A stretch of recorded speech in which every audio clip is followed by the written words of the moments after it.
have called her and talked to her. Said, "Dear, this is our stand." What's that? People can't say.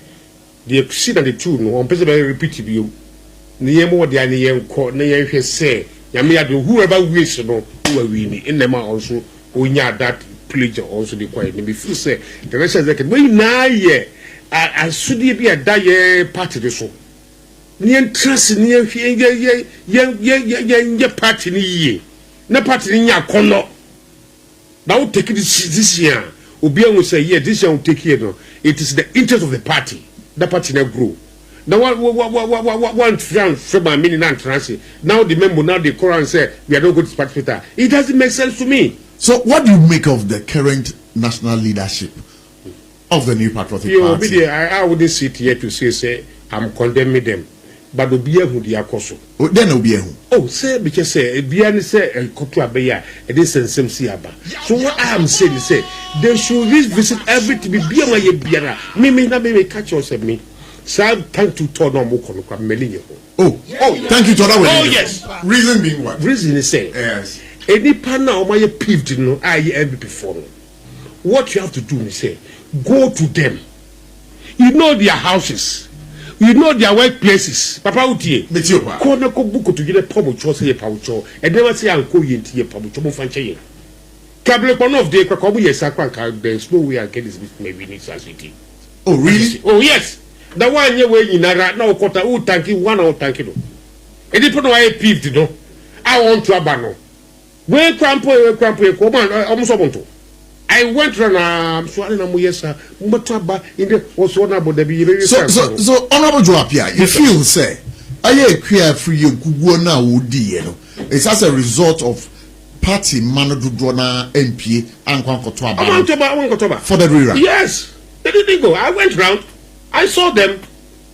Me constituency. Before what them control Swanna Boyan control the faculty and similarly.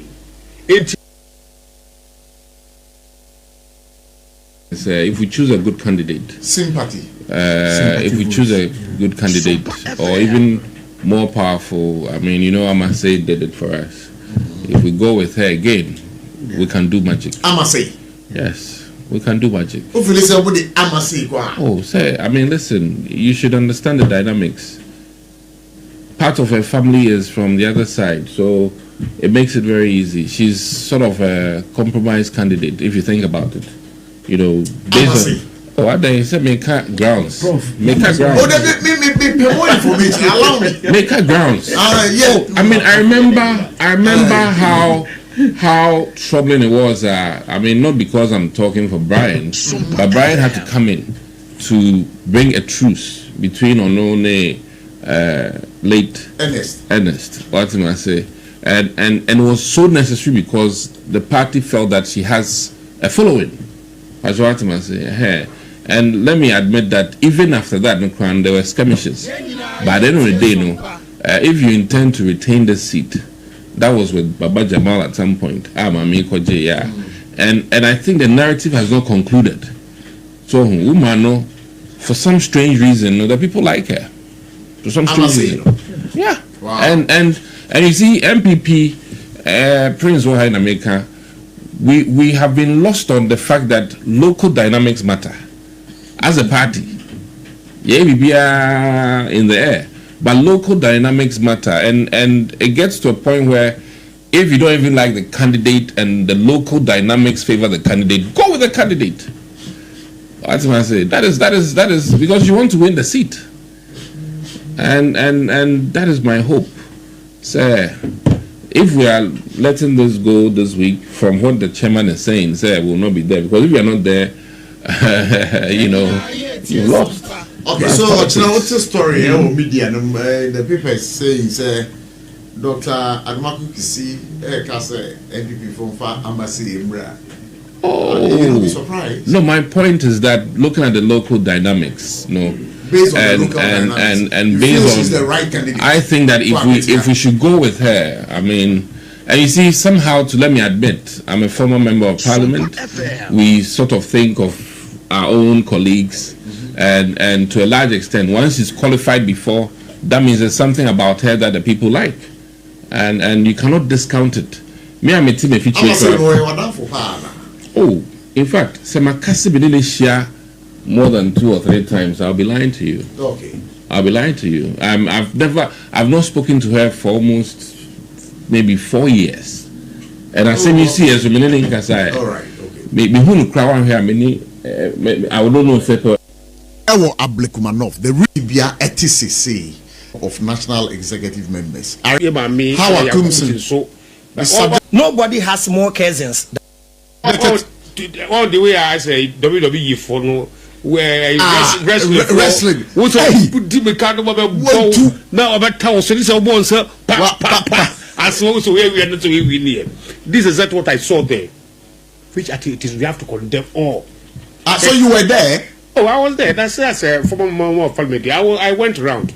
But me do or no but me around. So I remember having a conversation with the now acting chairman of the New Patriotic Party, Chairman Buti, who happens to be the first national vice chairman.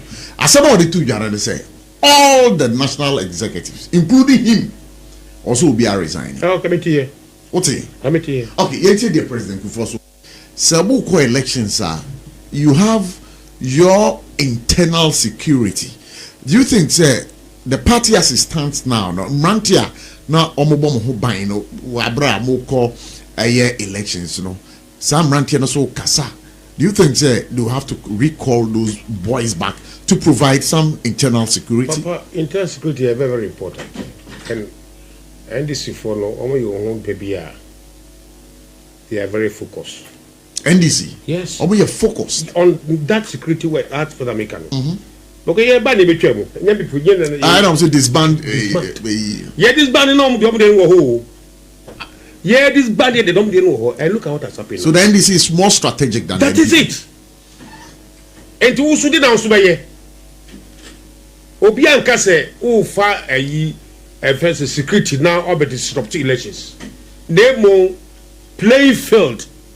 We NDC ni we MPP ni sebi mon talk about could mo fantun chain near ma obia dwen okotoaba. That's all that we are looking for. Rerun, that's what I'm talking. Paper on the now no who call thank you.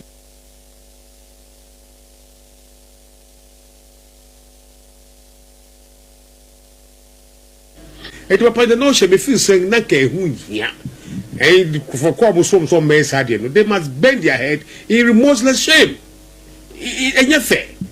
Where Bonnet, who's Koyabiana, see them, Mammy, and I miss you. Parliament is my only very good friend, cry, and whom you also from Miniku. Me Pelasampa, but she was said, you would the year, no, way to crack it. Me Fisanaka, it was a reckless statement. It shouldn't have even said that. Therefore, Boniche.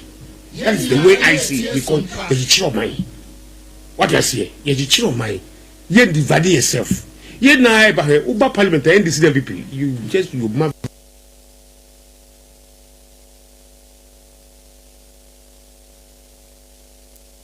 Abushafo Mamuna Kwababa SOMPA 106.5 FM for God and country. You're from a PROF Abochy Matanas and the way. Now, and every day, baby, I will be out. Why is Shira? I mean, why is Shira? I'm a Wankasa who anyway Bushafuna because I dare said their life and it's here. Was able to be the Jamiasi Abribia. Abribia Unyankwa. Wono would call now babyaro. I was so to be that Yankupon as if saying Yami Ayebi Amao. Kai said that what you see me. A be more from mu, but would ye a dummy keke and a crow moi and a dwee would also a tea and cramuti baby obiano Kai say and ne a insura dakesie at the bow. A biom Yasatana say. For God and country on SOMPA 106.5 FM and a bawa kwemu every sabra copim said nunum ebebo apemu kai say jubedi a channel ho frede our Facebook on Facebook is SOMPA 106.5 FM Accra yebesre mo amuti yentisiaro bunko Facebook na mo share ye link no emma yen SOMPA 106.5 FM Accra. It is not just about sharing the link. Again, it's also about making sure say you comment on whatever discussion you be on SOMPA 106.5 FM for God and Country Ejumedi so. Kaisa, you can also follow us. YouTube is also there for you. Remember, SOMPA 106.5 FM live. SOMPA 106.5 FM Accra live. So if you follow the channel over there, make sure you subscribe to the channel. Or subscribe to the channel where you can leave any comment over there. Yabaji bread as our comment in so ya can in Eddie Amamo live here on SOMPA 106.5 FM. Adofone this year a war a Bunu East region, a half region, and then the Bunu region. Yabesere tune into SOMPA 106.1 FM our Fechiman. SOMPA 106.1 FM our Fechiman. So you also become a part of the discussion right here. It's going to be a great conversation today. What else do you want to understand in terms of politics, current affairs, economic issues, social issues? We are here to serve you all these and many more other issues right here on the table this afternoon. Nasa Kebio say Adishia and Yenuanamo Amuo Takwa Mumamoding Namufas Wifidian to SOMPA 101.1 FM. So wherever you are under the sound of PROF Abochy, we want to say a big welcome to you on the show. Remember, show proudly brought to you by the Candace support or sponsorship of Time Herbal Mixture. Time Herbal Mixture. What is it about? We're going to be talking about it live here on SOMPA 106.5 FM. Medima Futiase Herbal Center. Dr. Time Daso is also one of our proud sponsors for a new program here. Eba Wakwemo. Tibebi Obiano Kaise Eye Jumedi. Yawa Boafo a one maso ya sereso nko a de biara dan ye tenase aye de breo. 21st clinic. The sciatica originator. The sciatica originator.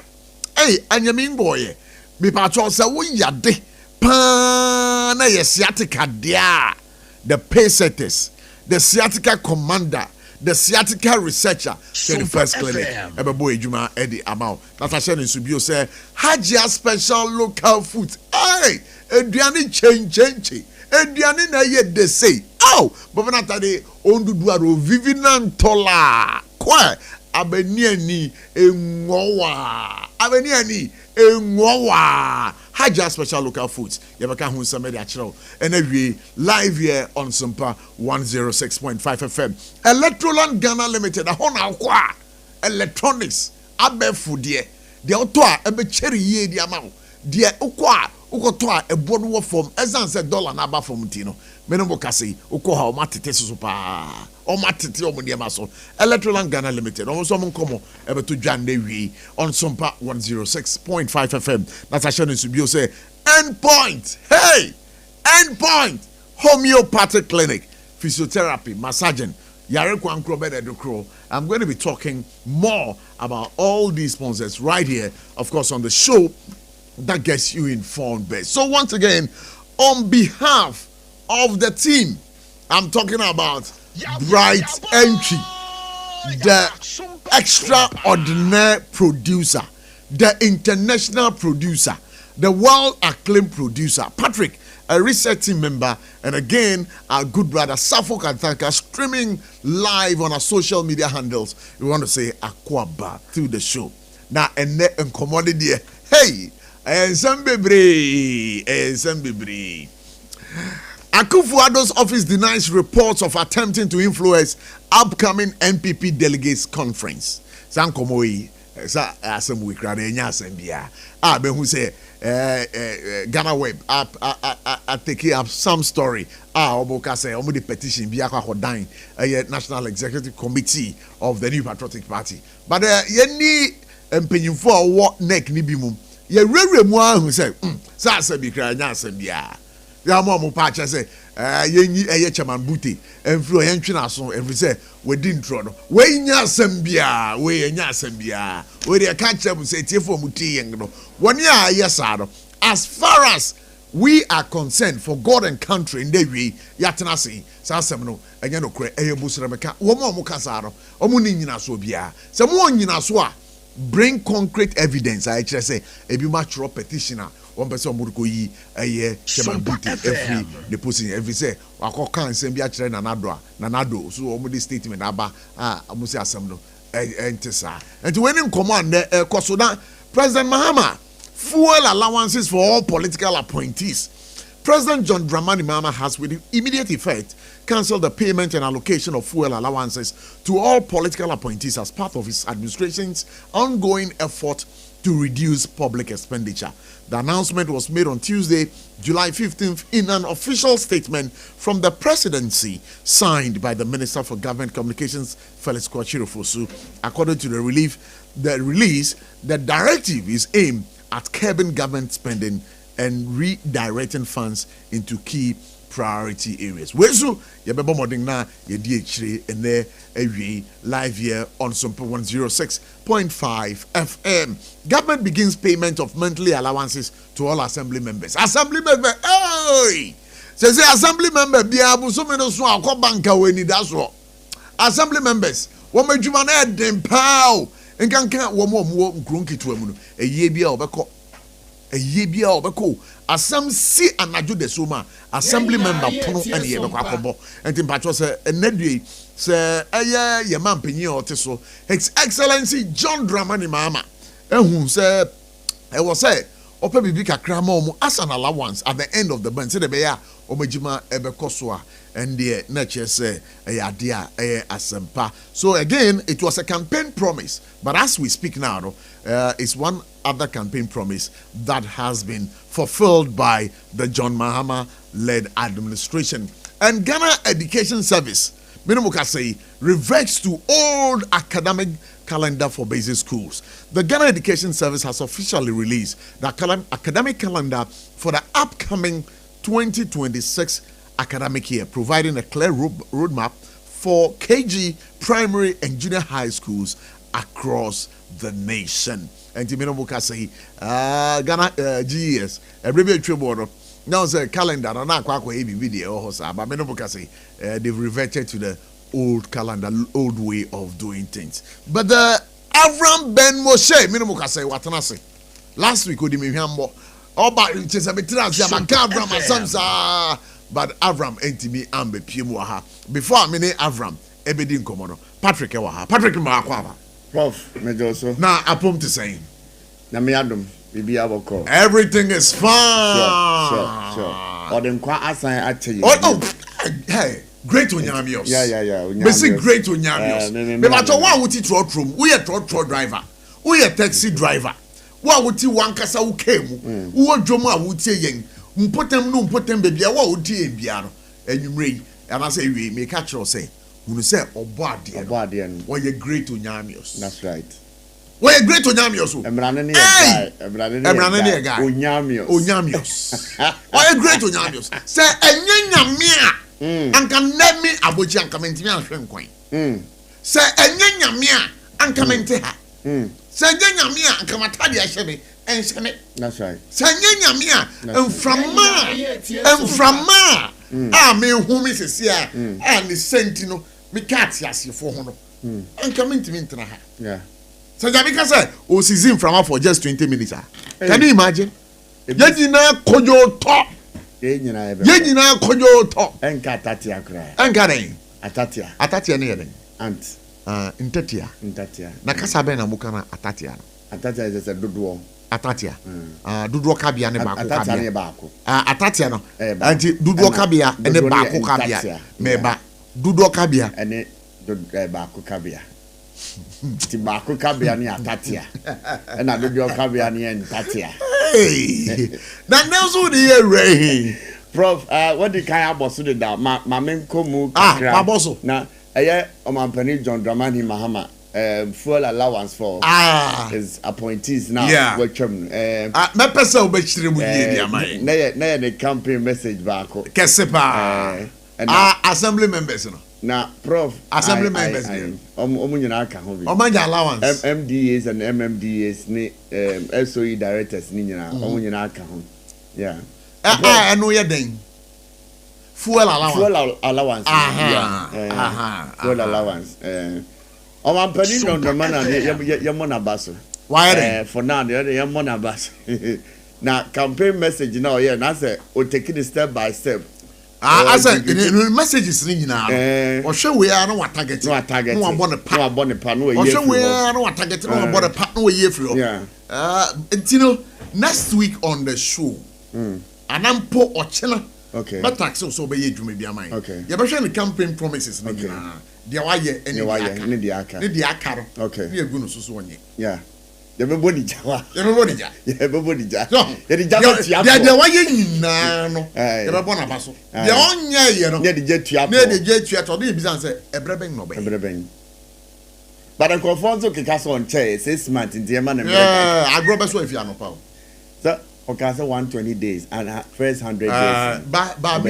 But me can say John Dramani Mama. The 24-hour economic policy now what they are to what the 8 thematic areas to explain the 24-hour economy John what the SOMPA nabo 24-hour economy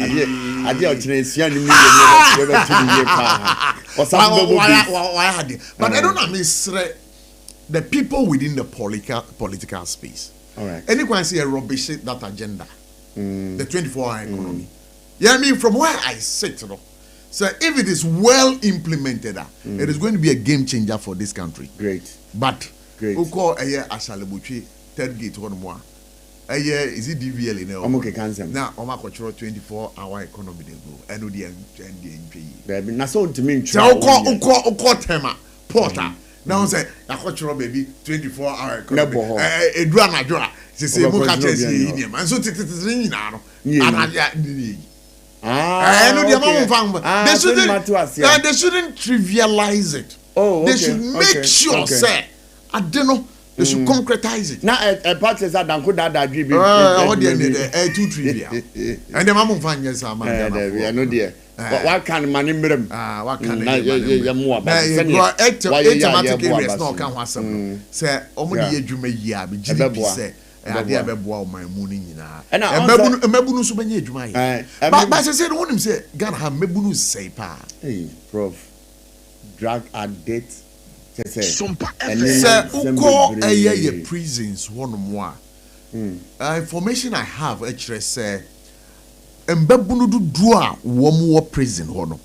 They form about 60 to 75% of the inmates. The energetic ones. Yes. Yes. They form about 60-70% of the inmates. About uko prison one. I think there are about 14,000 inmates over and above. But so if you look at the population or the percentage of the inmates in terms of the youth, Prof, it's all because of unemployment. Last AVRAM kind. Unemployment. Unemployment. Prof, nam Facebook. I think it's a Sunday. Nam Facebook. And I'm going and I'm baby. Area. Or something I call okay. And then we. Na me hu say mranto am yensabia ya resium ya gelium me referee years ni kakra Prof 18 years Mbebunu 18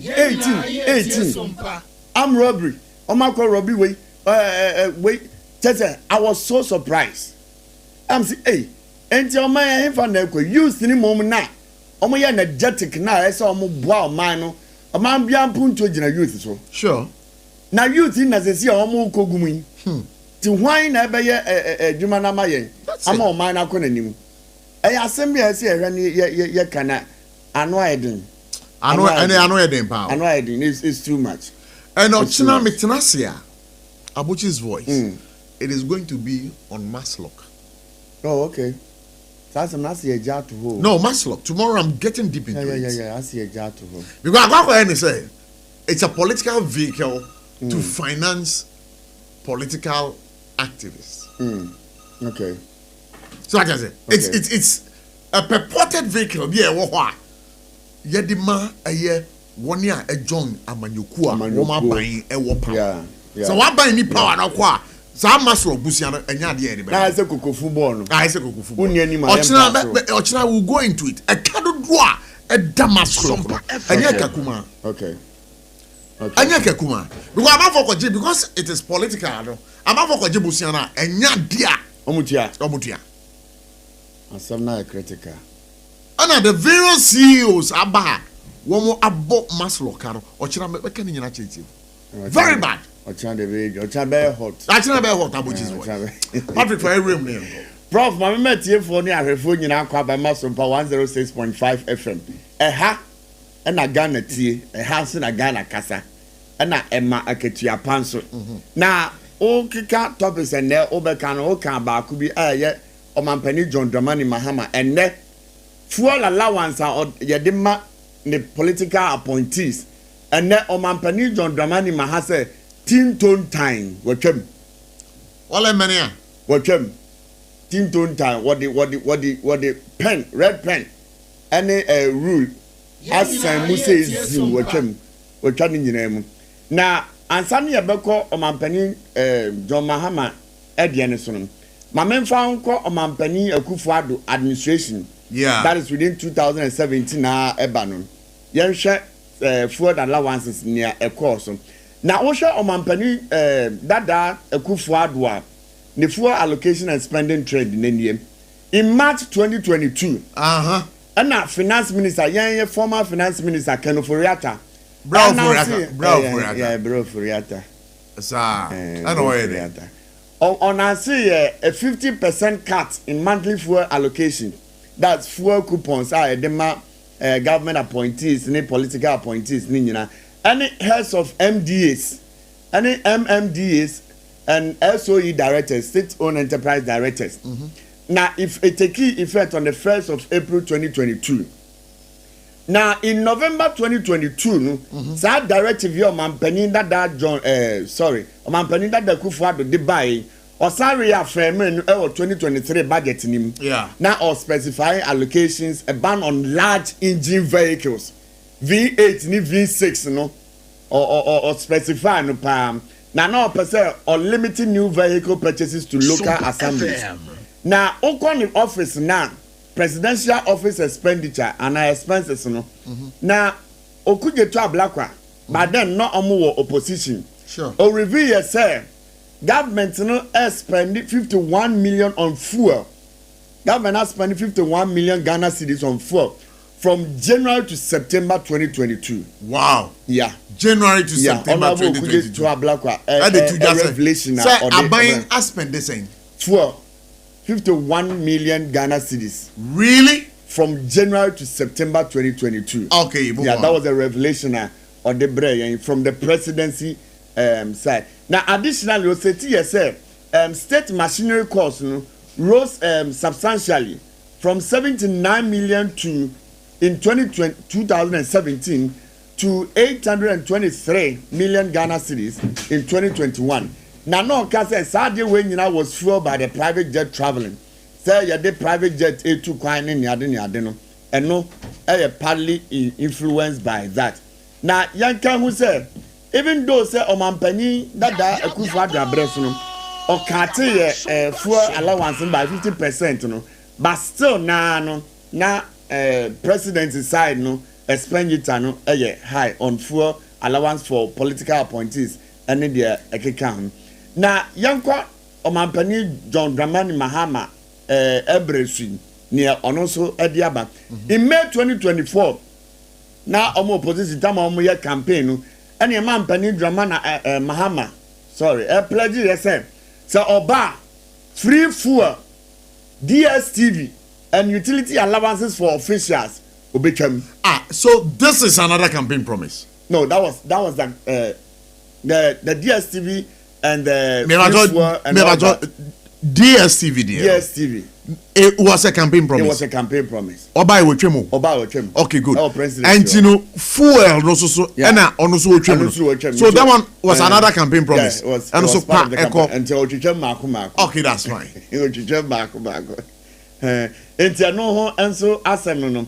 Enti okate Oba free fuel, DSTV and utility allowances for officials no obetwam. Na no ka say appointees no should pay their personal usage. Only government vehicles are equal assignments and are equal adwuma no ɛna ɛwɔ sɛ ɔmo fuel na in 2025 only government vehicles na ɛkɔ assignment no ɛna ɔmo yɛ te sɛ aban asoma ɔsɛ okay kwa ha ana akɔdi dwuma wei no ɛno saa cars no na ɔmo bɛ fuel fuel na fuel na nsa na edu weekend na nipa no use a ɛno ne yɛ asɛm ɛno bɛkɔ kɔ sisɛ yɛbɛhwɛ hɔ ahwɛ na in early 2025 budget no yɛ MP Gideon Boako ɛgye sɛ ɔmampanin Mahama fiscal strategy no was bloated na ɔka sɛ spending rose from 327 million Ghana cedis in the Office of Government Machinery 2024 no, to a proposed 2.7 billion in 2025. And also, asema ebeto dwa ewo Honorable Gideon Boako asema ode betu edwan. Professor Metwaso a July and May and net 2025 July 15th. Omampani John Dramani Mahama and the creator Babontin say fuel allowance a demand government appointees no and now we're trying in name. President Mahama today has officially or formally cancelled fuel allowances for all government appointees. Now, the reason or the buy any number one, cutting recurrent expenditures tied to fuel for non-official vehicles. Send them the KKM. Non-official vehicles are enkodi jumebia na se enko beebia no completing the transition away from perks like DSTV and utility payments. Some yedi KKM DSTV payments ne utilities ni nyina no or say appointees na ngasa enfuoli omade and forcing alignment between policy rhetoric and annual budget implementation and also eyade or de abetuja. Enti prof na ye hwa ene asema omampani John Dramani Mahama de abetuja efa fuel allowance for government appointees and nani nya na ye campaign message in 2024 a de betuja no and there or say what chat meaning. All right, so that's fine. SOMPA 106.5 FM for God and countries in here. Now, another date here, denga. Another 15th. Another 15th. Original date here, denga. Original 16th. And you know, 1 Ghana levy on every liter of fuel. That ben e chase. Ochina. And ochina fuel. And boa bekosoro. A guy. Prof can say. Suddenly implement. Ochina 2 fuel munuka chem say a guy. 1 cedi levy on every liter of fuel, say a petrol, diesel. Ochana on chassis. Yeah, pay him. But I want to ask, I don't know what the reaction of the driver unions would be. Well, I'm sure definitely there will be. Producer, please check GPR to you. Let's question them. Already, no dear, but him say some associations like this VIP, the buses unions, and all those things. Do you know? Because of the bad nature of our roads, you know. Over time, I can't see anything so crowd.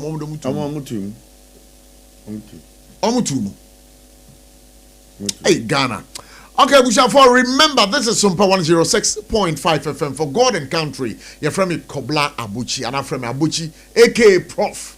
Yatna say, remember, you're my quine, I'm a wabba jubedi, so a brand of swan, exactly 5 o'clock. Numbers to call 0260 196064 0260 196065. Patrick, me that's so bye. Prof, Mr. Medasi. We a guy, right? So we a guy. It's an amusing. Who's changed your mom? Utu adumeti. Sir. And I'm Mr. Avram. Avram Ben Moshe.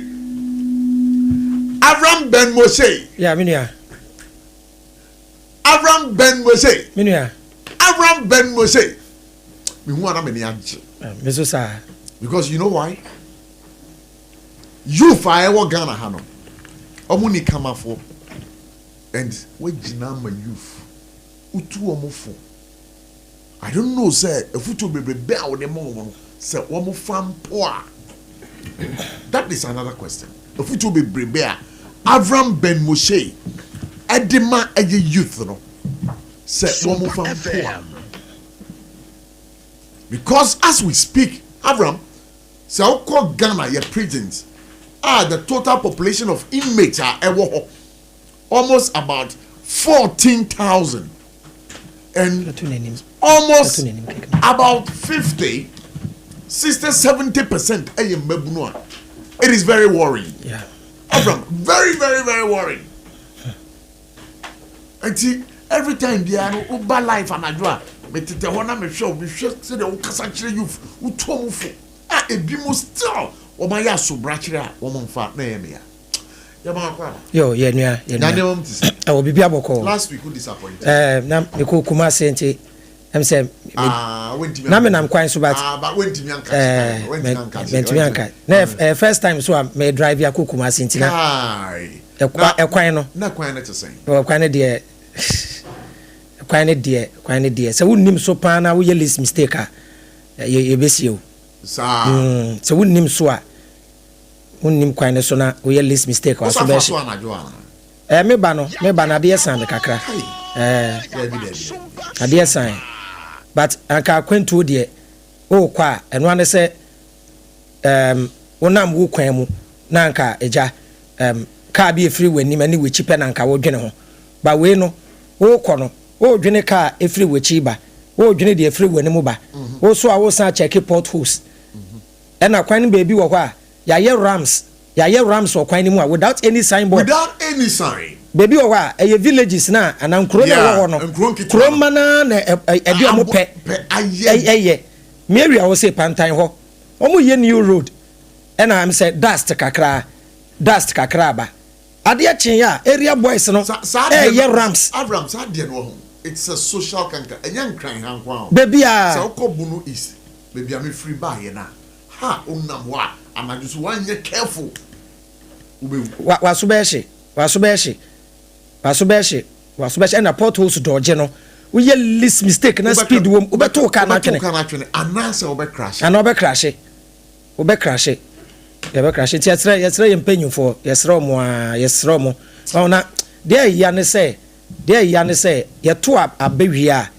Ade a eye omo asede no na ye twa ho na ye to aba no ye san apa omo chew oh dem me kan say amemu ankasa anka ye to aba de tumi mawa da na me kan na obi si o me nkyere mu say me ka say say ye de tumi amaw say di o man so no e very easy oh ye de tumi amaw ya na ye de tumi be hye wo nsa wo be pa ye chew ene ye de tumi amaw number 1 number 2 tumi ye de amaw no enye wa obotomu sika kra na ade be ye bibia wo oman ni sika da wo ye de amaw oman ni japade nyina ya san de amaw yen citizens na san dedicate ye ho say fa yen ye adwuma na yen build oman no ye wi ya san ma okwan say baby opese okobo busia bia kona san kobo busia fa be ye oman ni yie na wo faili a am say anu odin AVRAM a hard job because in Accra Kumasi road ni there.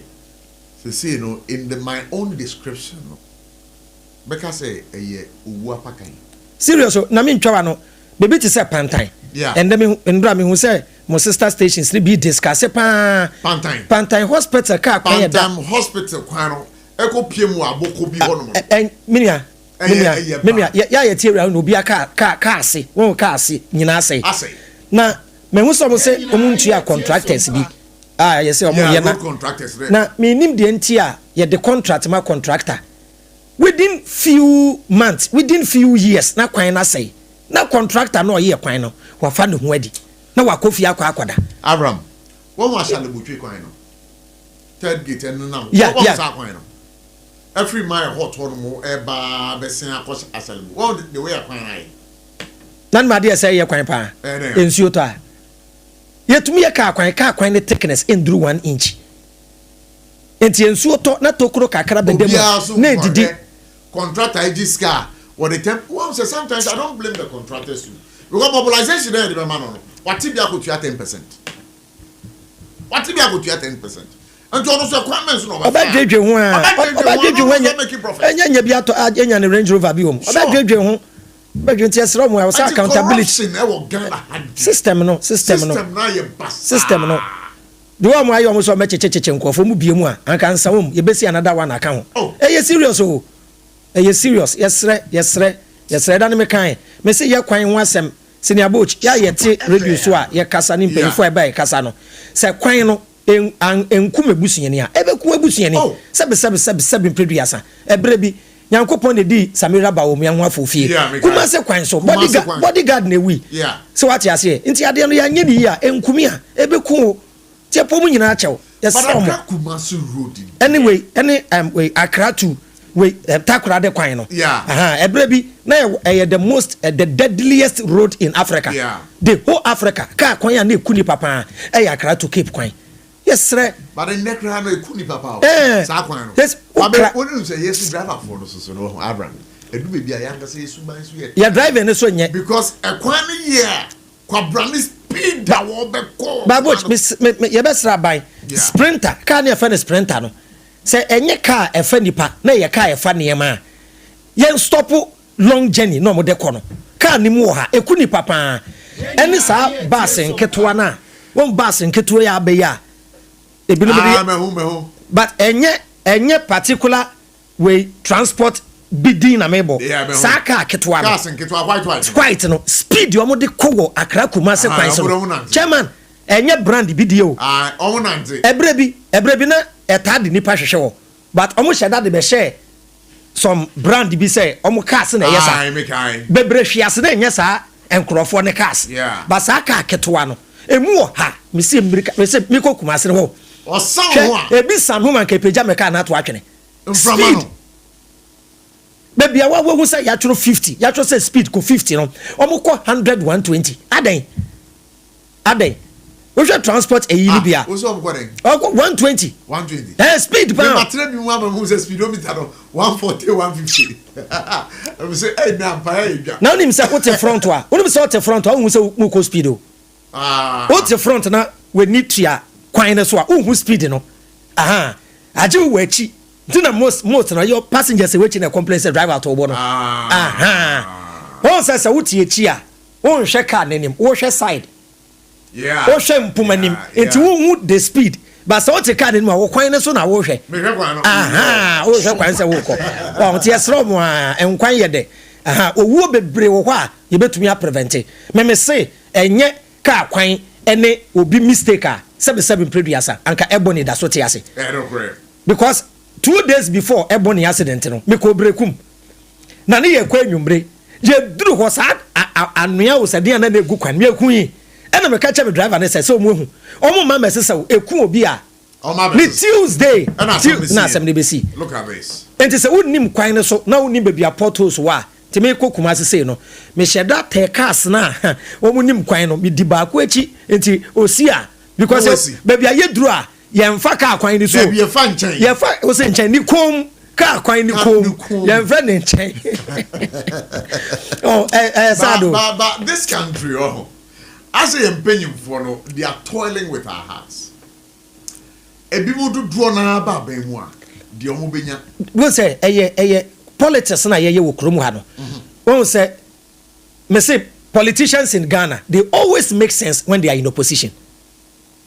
The opposite so mu opposition or mu adwentre or mu contribution even taxes be bakura say de mu fa solid gina yempe but oba power pay into minim ena corruption ena ye wo mindset bi say ye njai sa mindset na me manto amba ma NDC otomawari me we say me promoting na kwambe dia okay that's fine but ye wie election pay me de ma dwene ne makoma nyina eta wo mampanyin na waba na chi say on deliver but bebre esan say nya na ban na wo power no ne mpa igbo nyina ne say wonya mistake open the make what me point na say wonya mistake enfum so obi mbra che say dollar ya ba fom kura no obi nya ya enya ne party nti anka dollar ne nam tete Ghana na wonya ban dia kwaye case and na me hu say na obi to be of black market omodi man 1165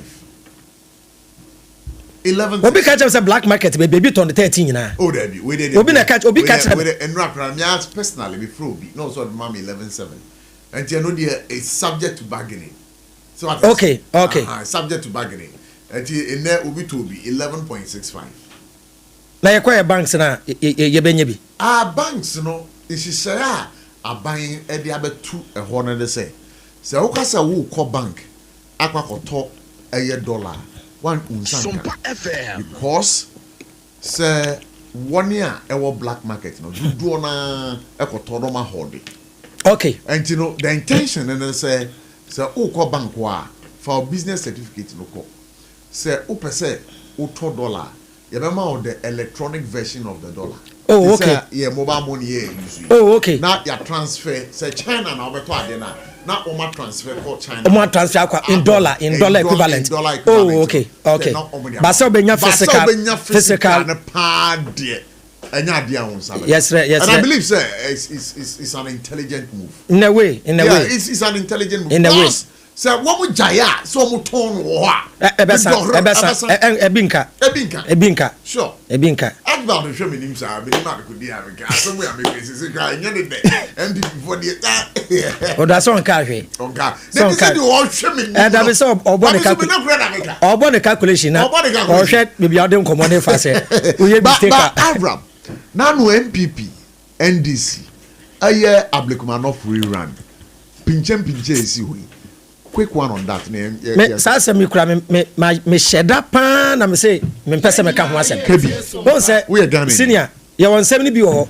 Wo ko ka kura hwe na etwa squad ama wo a wo ka no. Oh squad. Da bi asem na me pese me chese. Wo a wo pese wo address ade no, wo ye neutral na wo gine finfin no.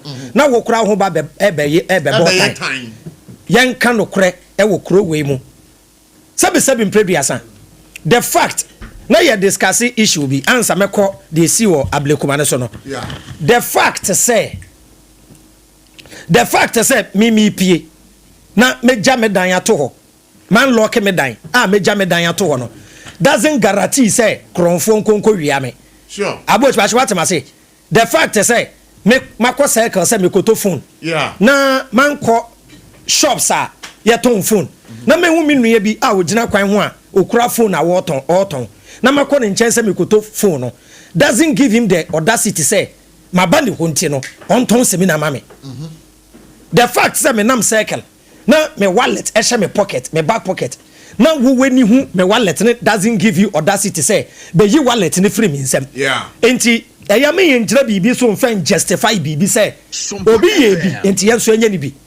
Ade ni ni utresi especially how akumsina omodo omonsa keka no bebre justify say ebre bi ne mpeso aso nipa bi wu ni ade enti no ye de aye no eye okay me we bi no ma no mo justify a wo hwe omo ayato aba omo pa na asemesi obabesi a ye de aye no na ye bisa those in power up to today ye nten ho hwe police phone pay phone ka ho hwe wo be fi say police for dey gina ho no obi aye call aka kire mo say ye ba be bro obi mama pata enti ba me say with all due respect the police no omo ye useful and are useless wa hwe video no opa yin hwe video no na say video dey hwe of time and enti pa che wo say wo hwe say the police for gina odi omo say gu omochi na ye buru nipa say na wo bi ono wa bedi sebe omo nye tumi omo ye prominent people omo mu po de ye ni say na me AVRAM etumia police obetu etwetwa ageme e be na police ajo ye mbu man say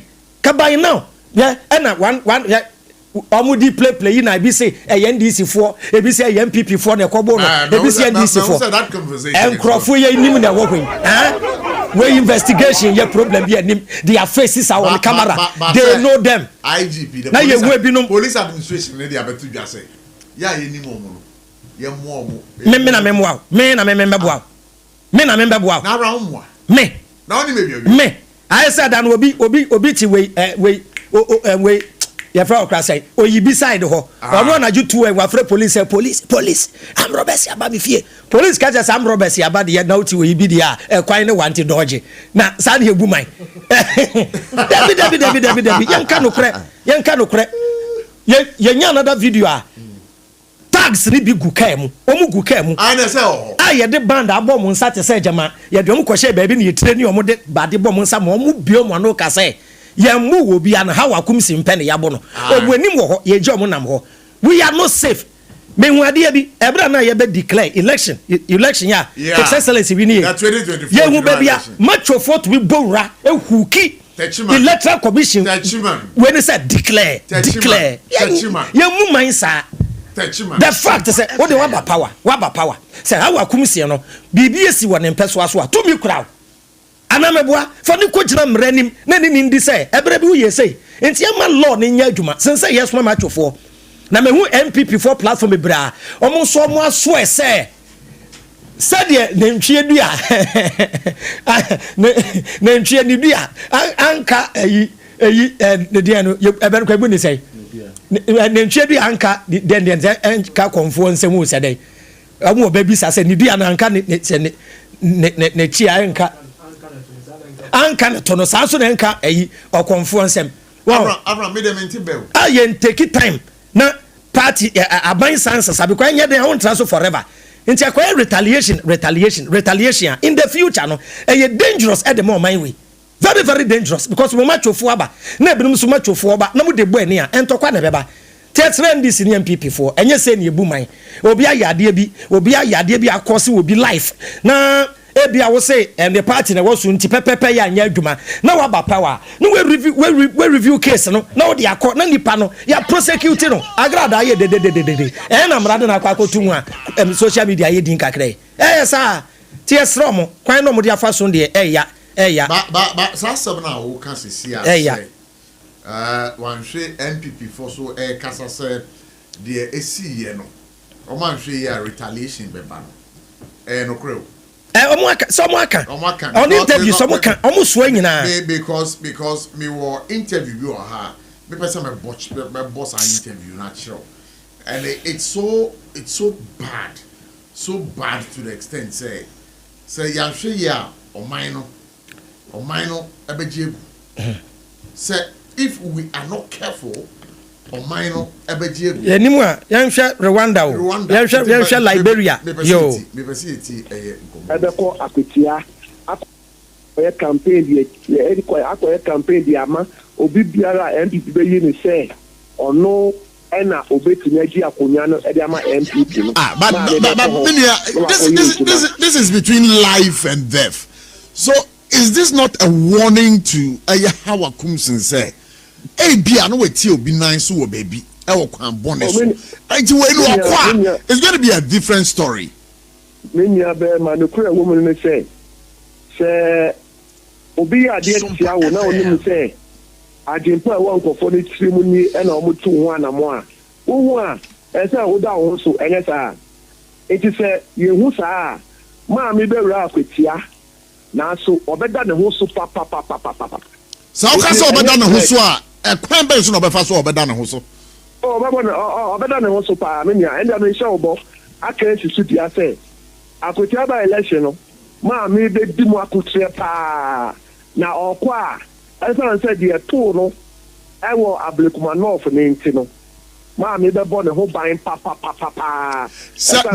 nego so ka say o de nyabotre so ka say ma mi be bo ne ho ban papa dia na che so okwa wo de etuo e na ekọ because what we saw at ablekuma north rerun no ye hu say oyi pepper spray and no see idea or no they bought the whole buying but no angel and this time around you are talking about another buying board. Then it means that it's going to move from level 1 to level 2 or level 3 where the level 3 could be very disastrous.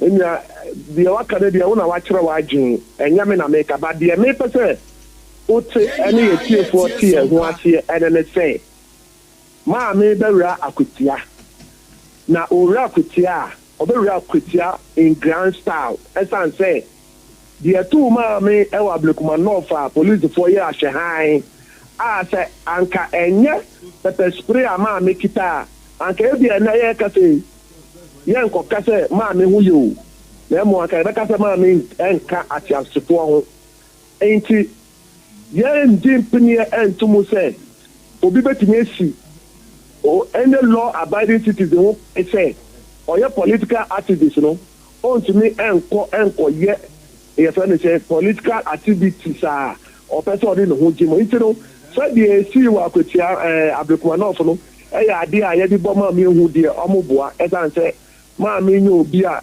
obetimi intimidate no onye obi a obetimi aka na ahye ma me ko ablekuma no elections no as obia odimrepia okọ police station bebre ansana be the assembly see ye no esi you finding out to say the dear mammy koye and son at MC and Bata and one koye. Report to be a new war about Bontina Trete. Mammy koye, Ekoye Bata. Then moment and say, and this is for slow our coons in tea. And I'm here, the Omoye, our Blukuman. No, Michael, you are better anamo, our Kutia, Ombestro, Amanacha. Michael, you are not mean a person than a constituency secretary. For the ambassador Bochremono and I'm a Bochremus is here. I was SOMPA 106.5 FM. Avram, so what's it? Obuchra, Mungam. On a lot of platforms, MPP for the Sweniabre, and say, but MPP for the some vigilante groups, and I didn't disbanded. There's so many boys, there's so many DJ. There's a comedy. You boom my with the boys. Don't say, doesn't sound well. Yet you walk right Ghana. Yet one year, no, in a Ghana, the peaceful country, in a democracy, na said the eye and we are seeing a boy. The Beji boom, any pabone for any subai. Police regional, police regional. But he said, wait, spectator watch your football match. Huh? Ube fi say jemu bia from say ye ba bebu obi na munjira hodi. Don't blame the police. Police admin say to protect life and property as well me blame police. Me Avram, let me listen to you. I think it was my name. Ivan Samo speaks for the NDC. He's here. Police here flesh and blood. Na emrebia ade ba kra your sister ya emo no ankasa put himself into a threat. Any pepper spray no fifie no or the share najum. When you do that psychologically, it influence your action, your comments, and everything that you do. Ivan, yes, listen to me. I'm listening to you. Me bano. Yes. Me di adebia shebe ho. Okay. Me nim se me ba betumo, but already my army se me nua ya me pra no. Inti onya yo, ba me ti fie ba no. Saa de no wo madwunu mu. Inti abaji nyame na wa guide me nua ya no ama bibi bone ansi. Ofi fie ba no. Ode pepper spray ashen ho. Automatically he's ready for fight. I am coming from police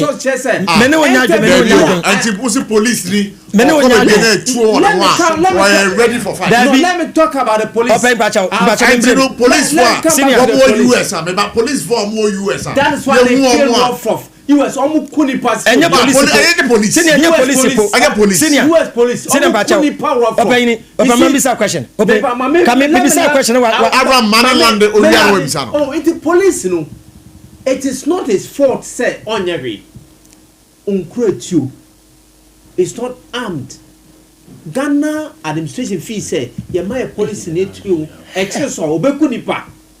And you have decided to disarm them and ask them to use their moral and technical expertise to manage a crowd. Managing crowd. Yes. Crowd in the bar, on cross the time. Because police how they build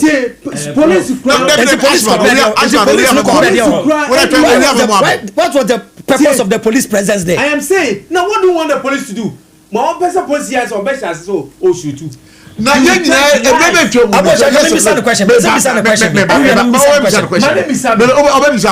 But the police, apart from even guns, they have what we call this water cannon. Yes. I don't know how to do. Oh, what would water cannon do at the instance of guys in the corner? What would water cannon? And to the police, alcohol. What was their protective gear? It took me a begging me. NDC for. NDC for.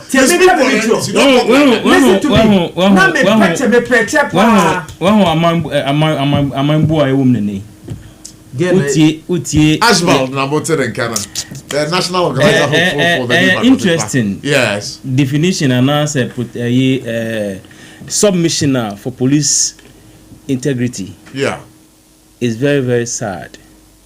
As a buying nipa, ya pra obi mami, obiri, any in Krofua, hospital, you are justifying her protection for having her own pepper spray on her. No, and the law provides.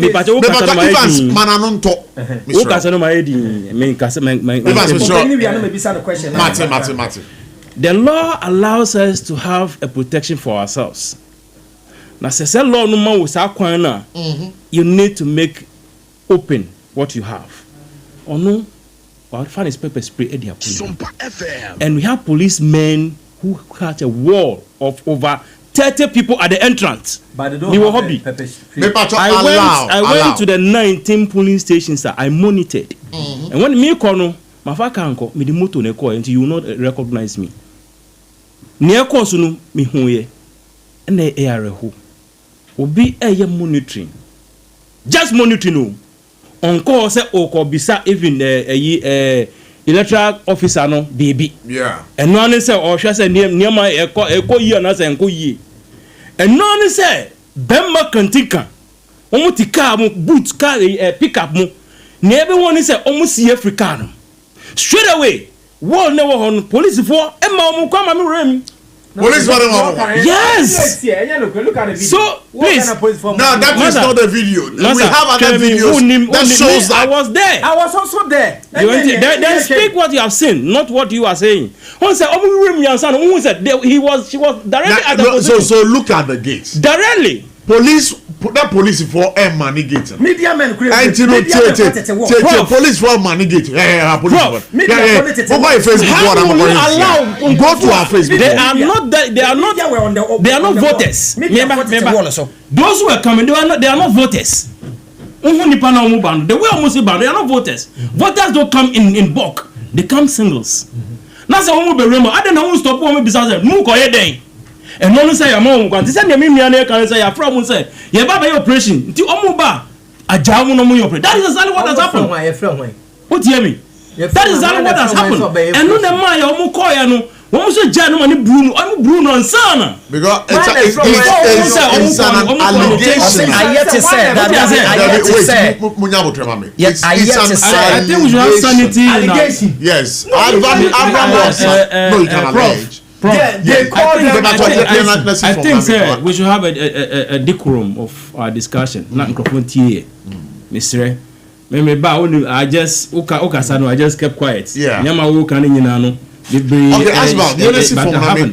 Okay, if really this is how we are going to go on, when you say MPP, you are man who and one thing I hear this a bill by say we should disband all our vigilante groups, and lo and behold, MPP has disbanded.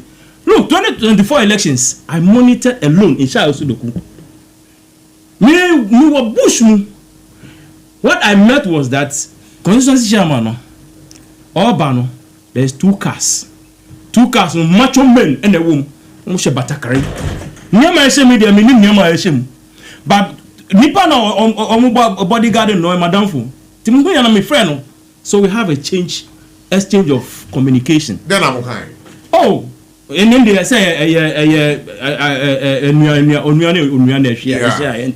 we are just doing the same work until we should do it in a peaceful manner. That was exactly what conversation we had. To me, I use him to move around the whole polling stations, but we have said we should disband it, and they did not disband their vigilante groups. But Yenas as a political party, we have listened to what our president have said, and they have not. Evans, please don't. Please respect the. Evans, look at me. Evans, don't be looking at his face. Look at me. I'm the one moderating. Please don't look at him.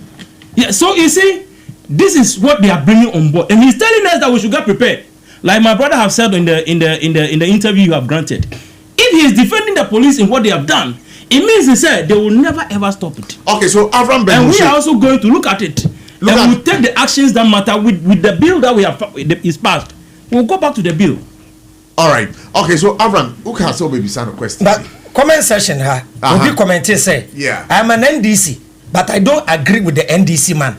Wow. How Wakumsin as a person, and someone I want to know about Yabetu Aba. And some way see the DPM in the past ho and I be say ya tono utie NDC for ekase nyina obi so mo say de to wa kumisi no onwe hunu pe no mo refer to de wa ye na bre bi I haven't referred to that.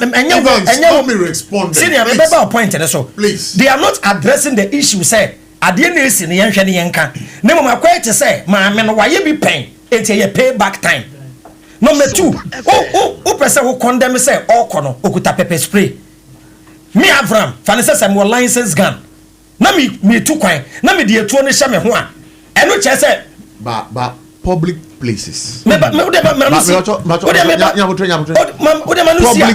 places. The fact you are not supposed to carry firearms to any firearms American where your pepper spray. Even pepper spray you don't carry it to public places. David I will bag mu I will press mu I will be attack. What do you call it? The fact is the police have been provided for you. The fact is me go fire extinguisher eda me came to say fire extinguisher is not something you can protection. No, you don't use it to protect yourself. Remember, how I come sin through ho or through why and I call for pepper spray no and no me gun for one and no you're wrong. Oh me at the time one police bumbo crane you ho Spider-Man because to fear chiba head in the Diamami will say NDC no I will justify. And my yes I haven't justified to NDC near I can be criticizing people before everyone kun nipani adeno. You know your video condemn say MPP oh say ya beto abama MPP wa bem enipe wu pe and yes am ye na kasa say no enko ne sa enti we yedura ye nyina together as a nation ye condemn act no na ye mama ya wakum say you foot to bread ma say mama next time no wa hwe no you the same sir but member justify say and okwana the problem wasn't the pepper spray first yeah about attack mama no police for gina ho so in the first place why must she carry pepper spray to a public place I don't hear so body by me Avram na mama me mo me ho by social media kasa kasa me ko ni pemu kra me hwe me hu ye bo me ho by Mami, all right. Tell your police if one day at the end of it wasn't professional. On my presentation. And you're professional. Be very clear. Let me listen. Mama, you justify no. My brother. Yeah. I have not justified the beating of Hawa Kumsin. I have not uttered anywhere that justify it. You were talking about the police as they were standing just like that. Now make catch us say, police in almost any part. One look closely, cry. As some know how I know they buy.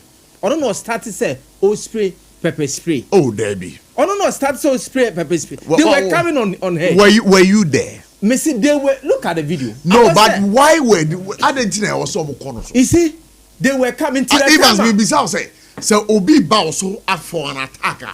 Uso Bibi or however more by. Menka se minchro. Our Doko station. I'm asking you. Respond to my question. I'm responding to you. So yeah. Protect yourself. Sure. And exactly what she did. Our Doko station. Boys near so almost call regional election director and so because video be a collation, I have to kneel down and beg them.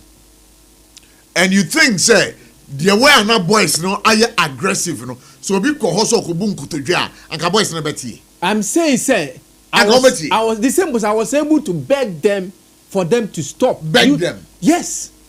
If some camera might cover it. Do you know why? Because who say one of the coalition, not the BB share table as me, I watch it live. How a Kumsin? You watched it live or you were there? When they were doing the recollation on TV. Yes. And everybody in this so meaning that you were not even on the ground. I'm saying I'm not talking about this one. The incident they want to reiterate. Mm-hmm. What about how a Kumsin issue? Boy now. Evans, my main piece of question back. Suffice it to say we are how a Kumsin. And I don't know who ground. And a boy say bow so police forces so my what the answer. Then I go by. Now what paper spray or one then I be.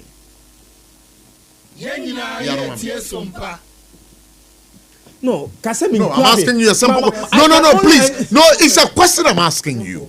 Simple question. One can be. Oh, but sir, Evans, I'm asking you a simple question. Okay, you what pepper spray one? Who be your now what you are wedding?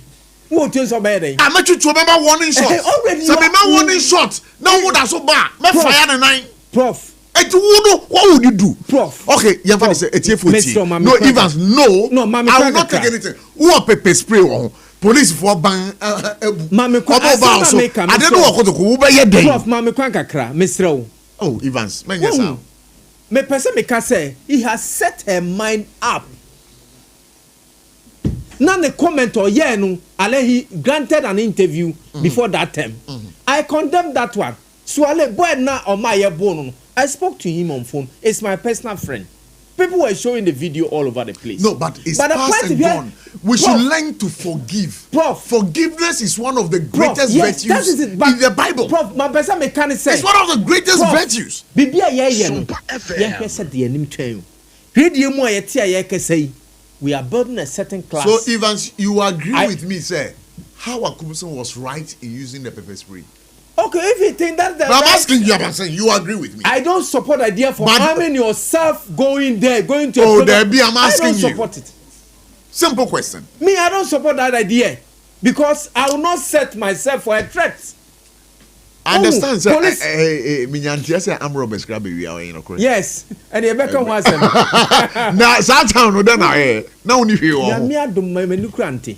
When you auntie, many auntie, Miss Omo sending many nako. Many auntie, so many tea already know be mama lamb say. Omo beba me so. And now we need pepper spray. Omo dey to buy, but many auntie, so many tea, Akebia they will shoot me at a go. Oh, but many auntie. One three. Mantevi. We know Mantevi. Mantevi, me kwana me da that time no. Okay. Mantevi.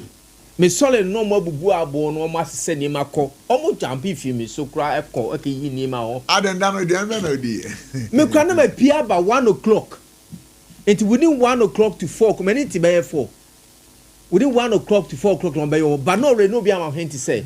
Nipa 2 ebe ba me so mu kura pistol. And what did you do? Oh, but I think it was a normal man fancy. It has some ban can say Evans be catch say sa semi besi. Enti many auntie me sorry no mas sani maneko. And I thank God for it. Say for my top for what menu gra. Oh, enti I thank God for it. But the point is, the person make us say I am not supporting the beating of our Kumsin. And I make us nobody says you are supporting the beating of our Kumsin. Yes. But we are only trying to say Oko baby, na chaos you see, now will be out the ball home you use it. That's it. But the point is, Klaus, he may be a guy now springing by and will be free. What's all heading? You're jumping by it. They will use word. Or springy. Oh, he may be free or buy. Look at the level he came for. The point near ye beyond young say, ye just said be up to him. Say almost one more time work with you. Oh, and let me serve a word of caution. Before you serve that word of caution, man killed him. Let me talk. There be no man killed him. Would the man killed him says here about maybe some question. Ashivald. Yeah. Why the more annual delegate conference Saturday and a basso. Yeah.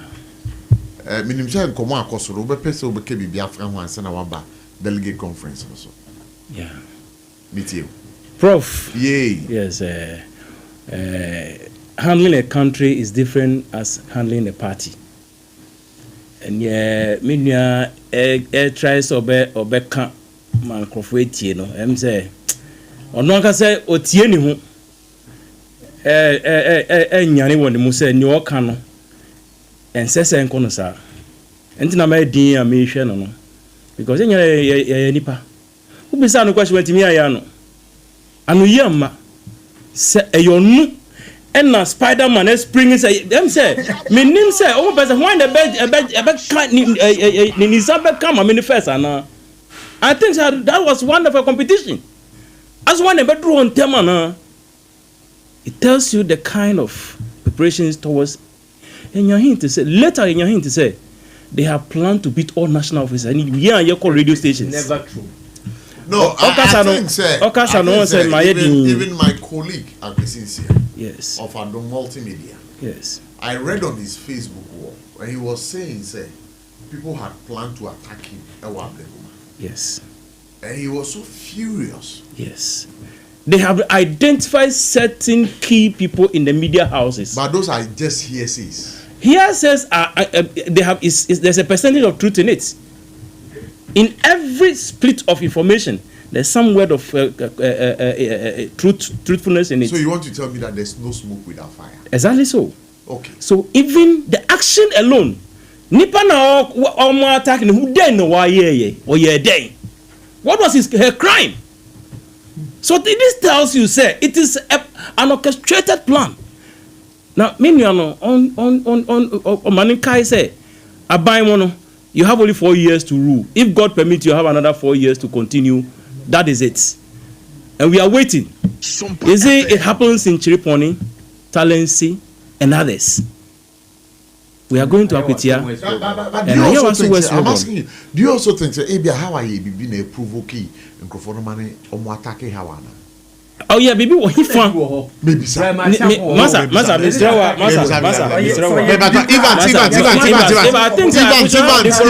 would you have AVRAM, please. Let's have a discussion. Let's some decorum. Yeah, don't have a discussion. Okay, that's fine. So I'm listening. Yes. Then why you maybe some question? Even so, yeah, baby, in previous days, Grano, the law is there. You should use the law to justify what you wanted to do or whatever she has done that you think says she must be punished for it. You should go to the law court or you should go to the police station and have a report, but not at a place where we have election going on. Do you know that has even caused our elections? Because of what was really happening. Don't even blame that on it. It is part of it. Because the media houses are making noise of it. Let me put it to you. Because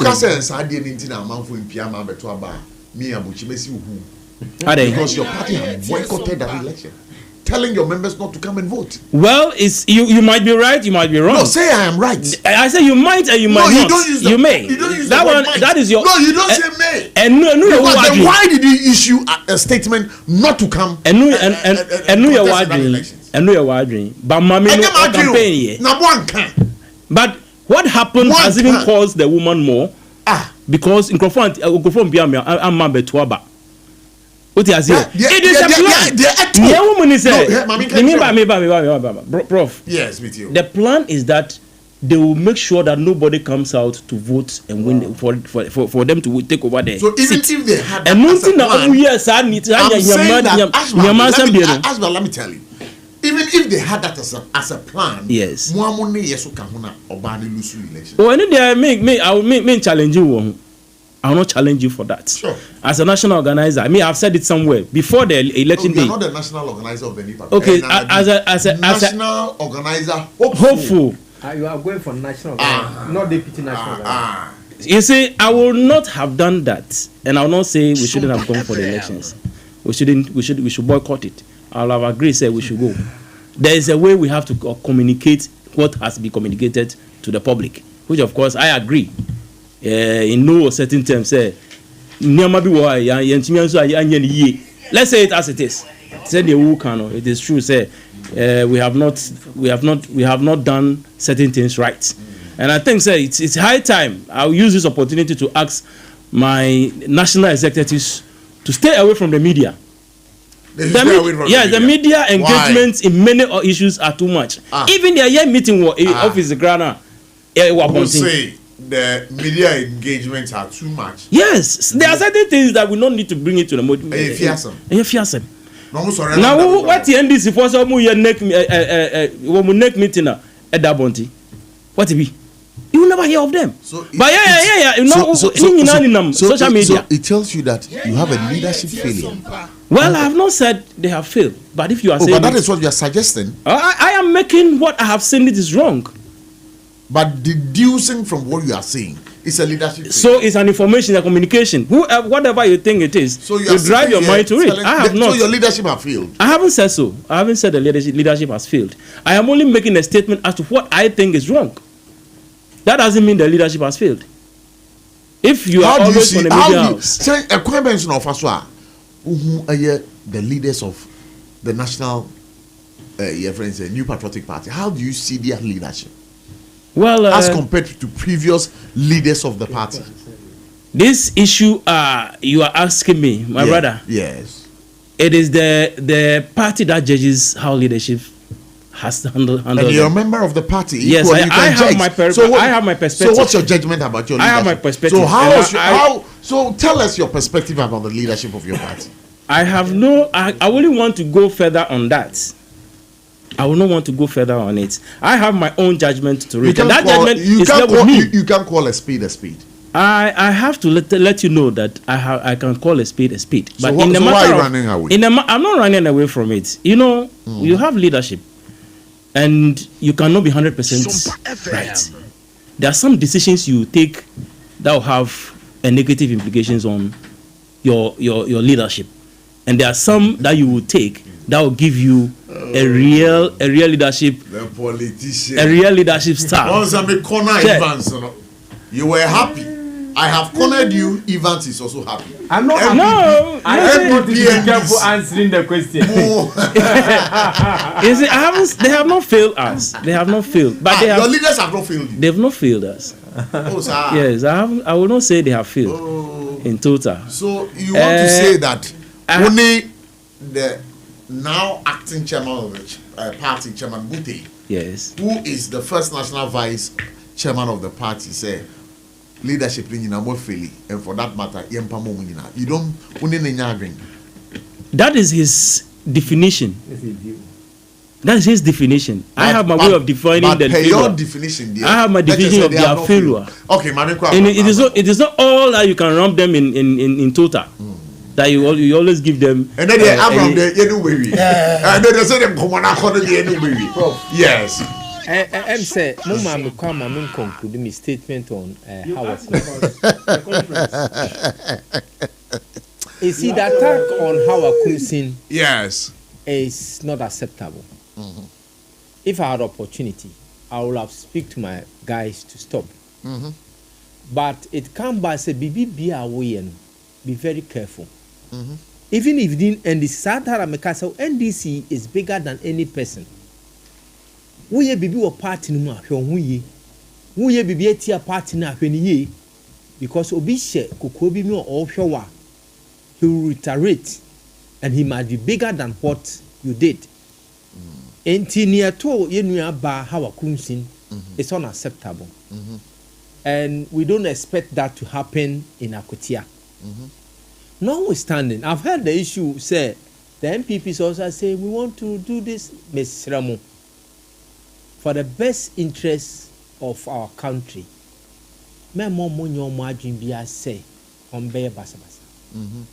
NDC can control its members.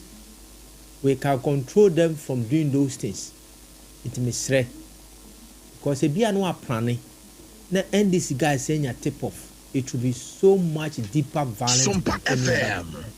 It may stray MPP phone. It is better. Say, I wish at this time leadership should have engaged themselves. Say, if MPP is not happy, it is not about making statements on radio.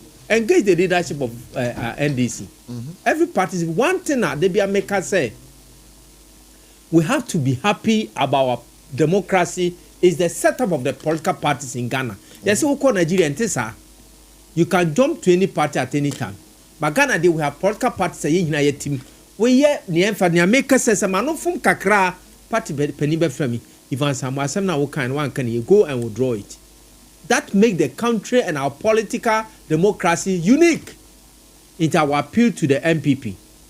Howard Kunsin has Canada, Japan. They were calling him comrade. They were singing this our patriotic song to him. Brian Champion, on no can some market on a number Gideon, Waho. Why Howard Kunsin? Why Howard Kunsin? That's in the long run. I mean, yeah, organizer no cry attack no. And there was a comment on social media say the police are not doing anything, so he comes to show and he entered in the video shows. NDC will never attack you unless you provoke them. And I don't expect. Me pacho. Ose NDC would never attack you. Just say Ushomo Bufu. Yes.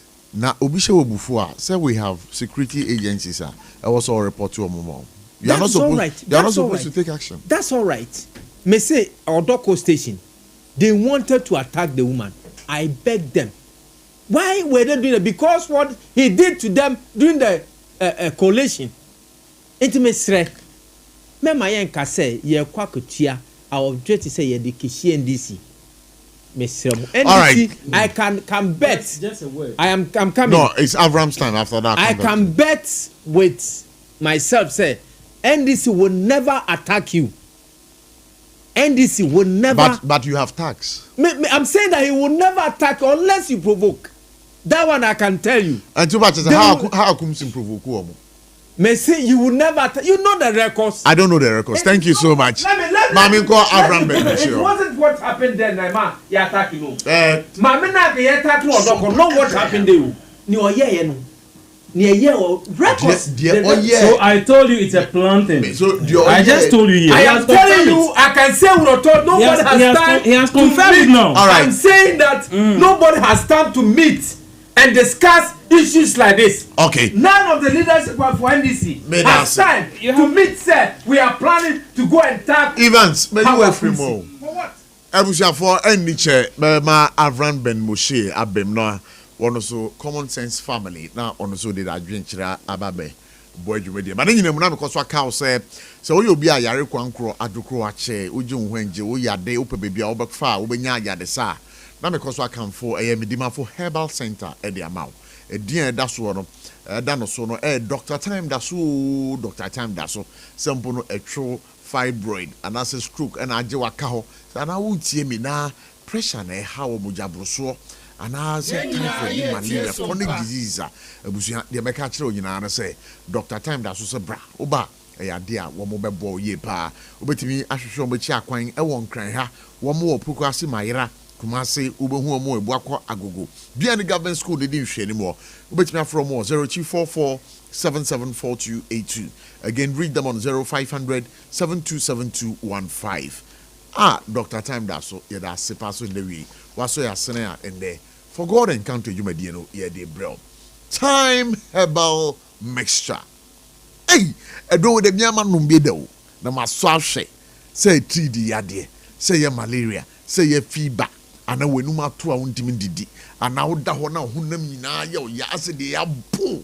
me pacho time herbal mixture tieni ye me se den time herbal mixture babana ta a chikere do nyon tola chofane ehiwa maganinga so saini ntim pacho be bia wo bia no bomodi na kope time herbal mixture what do we need to drugstore pharmacy shop be benwa dia abusuan wo sabe kebe ne bo da form enu kotokom esere eye awa too from was 02444 17669 02444 17669 Endpoint Homeopathy Clinic right from the one you share your program as any endpoint and I shall see and Rami who said will be free studio happy besides endpoint you know what we Nam say yebohu de ruma omo tientino.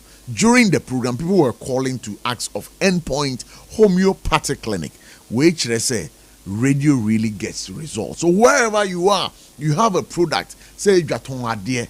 Remember, so what the far SOMPA 106.5 FM for God and country. Yabaji break. Yes, Kama. Remember, doing business without advertising is just like being in the dark. No one else knows what you do except you.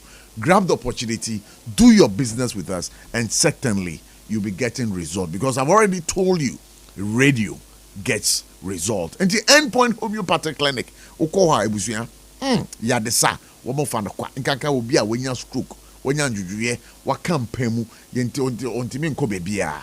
Tempo ye pejano, edi akwaya asabiano, eyadia eden pa. Patro so to menka ni na wadofo bisa wakampemwa bomoding na frɛ Endpoint Homeopathic Clinic. It was 0244 867068. Again, read them on 027 4234 Kai say yare bia no wo de form echira o mete de ten kan yare a wa kwa enko no bomoding Endpoint Homeopathic Clinic. Ebetene edi amount. Omoye massaging any physiotherapy sessions. You can reach them on 0244 867068. Again, call them on 027 423 4321. Electroland Ghana Limited. Hey, Electroland. Wow, Omo Electronics. Amazing. Papa, fantastic. Uto Electroland for a gadgeta, a cherry ye. Uto Nachima Tobi Kraba Hua. Ubomoding now to any Electroland for magic. Na wama eden ama for if you say guarantee ewo ho brand bi a wopɛ in terms of electronics say ye Nasco media products, Samsung product and a TCL product, say a TV, air condition, fridges, washing machine, kettle, rice cookers, blenders, microwave ovens, bombarding panel for niche Electroland Ghana Limited. Na kaisel koto ade wo ho a me pa cho say ye be ma discount of 15%. Na oto ade ne wi a ye wa chede ye siesia ye be sa ade atawto kaisel wo hwehwe omo a omo chi akwan e wo tachiman bia any backs or de hwe ni mo e wo main Kumasi station enkran obohu omo adenta barrier Dansuman roundabout industrial area bia ni Malcolm Plus and de hwe ni mo again read them e wo Sunyani Mankesim Cape Coast Takra de Antamale from 0245 949495. Also call them on 0245 949495. Hajia special local foods. Hajia special local foods. Hajia special local foods. My bonne how many times? Mumwamie. Hajia special local foods. Ediani papa fie no. Uba modern na ko Hajia special local foods a ho na obenya aduane papa pa. Ukwa aduane bi a wo pe bia no. Ade a won sa beka. Hajia special local foods. Se uhwe kwan ofa so a wonu ne nuane na. Aya kono keke. Hey, aduane papa fie pa ni. Fufu na ope a obenu ama. Aduane bi a wo pe bia no. Hajia faneche the feature ubenye biedi. Say ye fufu ne nkrakra, fufu ne abenkwan, fufu ne nkatenkwan, lai soup bia wo pe bia, banku ne tilapia, banku ne okro soup, tuo savi, wache jollof rice. Rice papa kokonte aprapransa Hajia local foods abundiri me chewne me patro aduane papa fie pa no so ope bebi omwo a obechi akwan ewo eye atomic hacho bia ben transition funeral home no na mpo no ye birthday party ye chese any gathering na obehia say ye beto ube order for food a bomodin pana for when chere Hajia special local food. So ye adwuma free anopa no nwotwe ekopem enwumre no nwotwe mpem. They are all over on social media. Social media handles on Facebook, TikTok, Instagram no. Hajia special local foods. From 024 63 59921. Again read them on 053 5484 392. Better still, you can call them on 059 4797 Hajia special local foods. Ediane papa fie no. Ye twa enwa basima ye ba AVRAM Ben MOSHE would have a steak. Techimano Fui, Electroland Abeja, near the Munamuni Amapani in Answabo. Wait, Thursday, 10th April 2025. Raya showroom for front a Kumasi Techiman Kwanaso. Yedi Roma, sorry, Dino, and that's a backsword Nidia Nimshe. Robert Samsung, TCL, Media, Nasco TV, AC, fridge, gas cooker, washing machine, deep freezer, home theater, microwave, blender, kettle, rice cooker, and any ama papa kahunina. Now, when in baby, Edicam for Baku 50, ebenya 15% discount. Any achedie, it's a rabbit idea. Kahu na senya.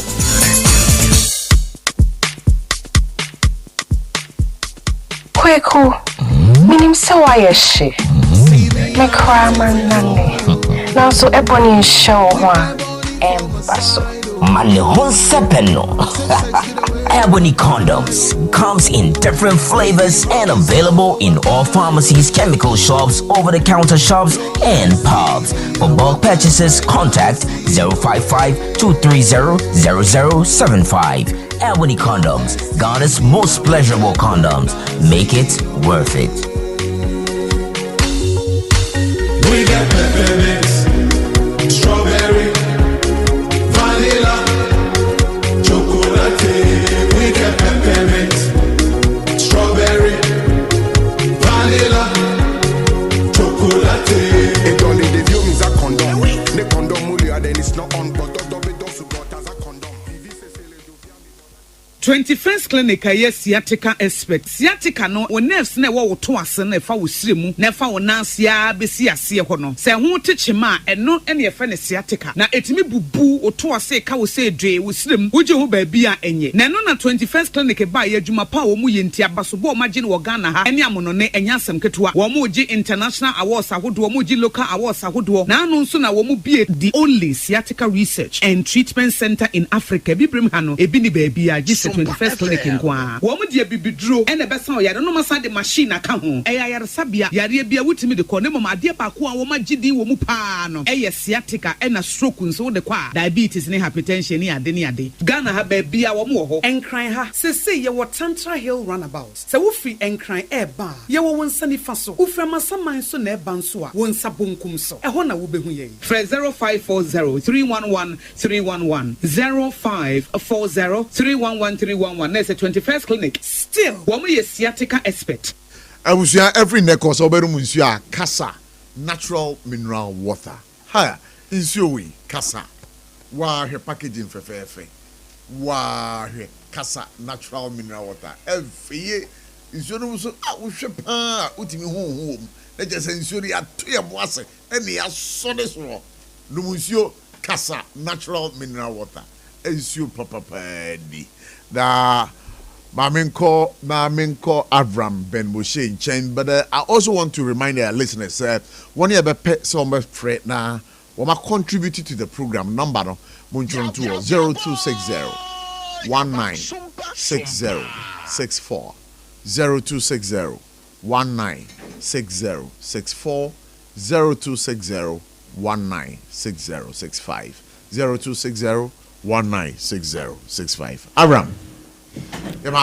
Yo, yenua. Good. And you know, when did you say you agu anasa? You agu. But me myself sum it up am I? Oh, me. What then because you read a comment or your comment section will be can be say there tweet a bimu painting.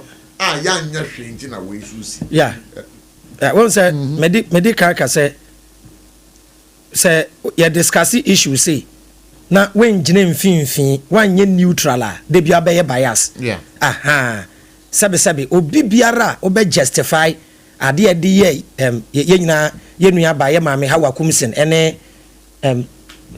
lord de omudi wa be justify bia na wa asem nye de ampa ebiesi ebre bi eto Sam George eto omo no omo ye case to wa na say abayo no was na anya wo hwe there be say womu ye omo ML short commission there was a commission okay and omo ye of the person who was slapped the member of parliament what compensation was given to him why did the Nado issue a white paper on it menkasa member okra don't go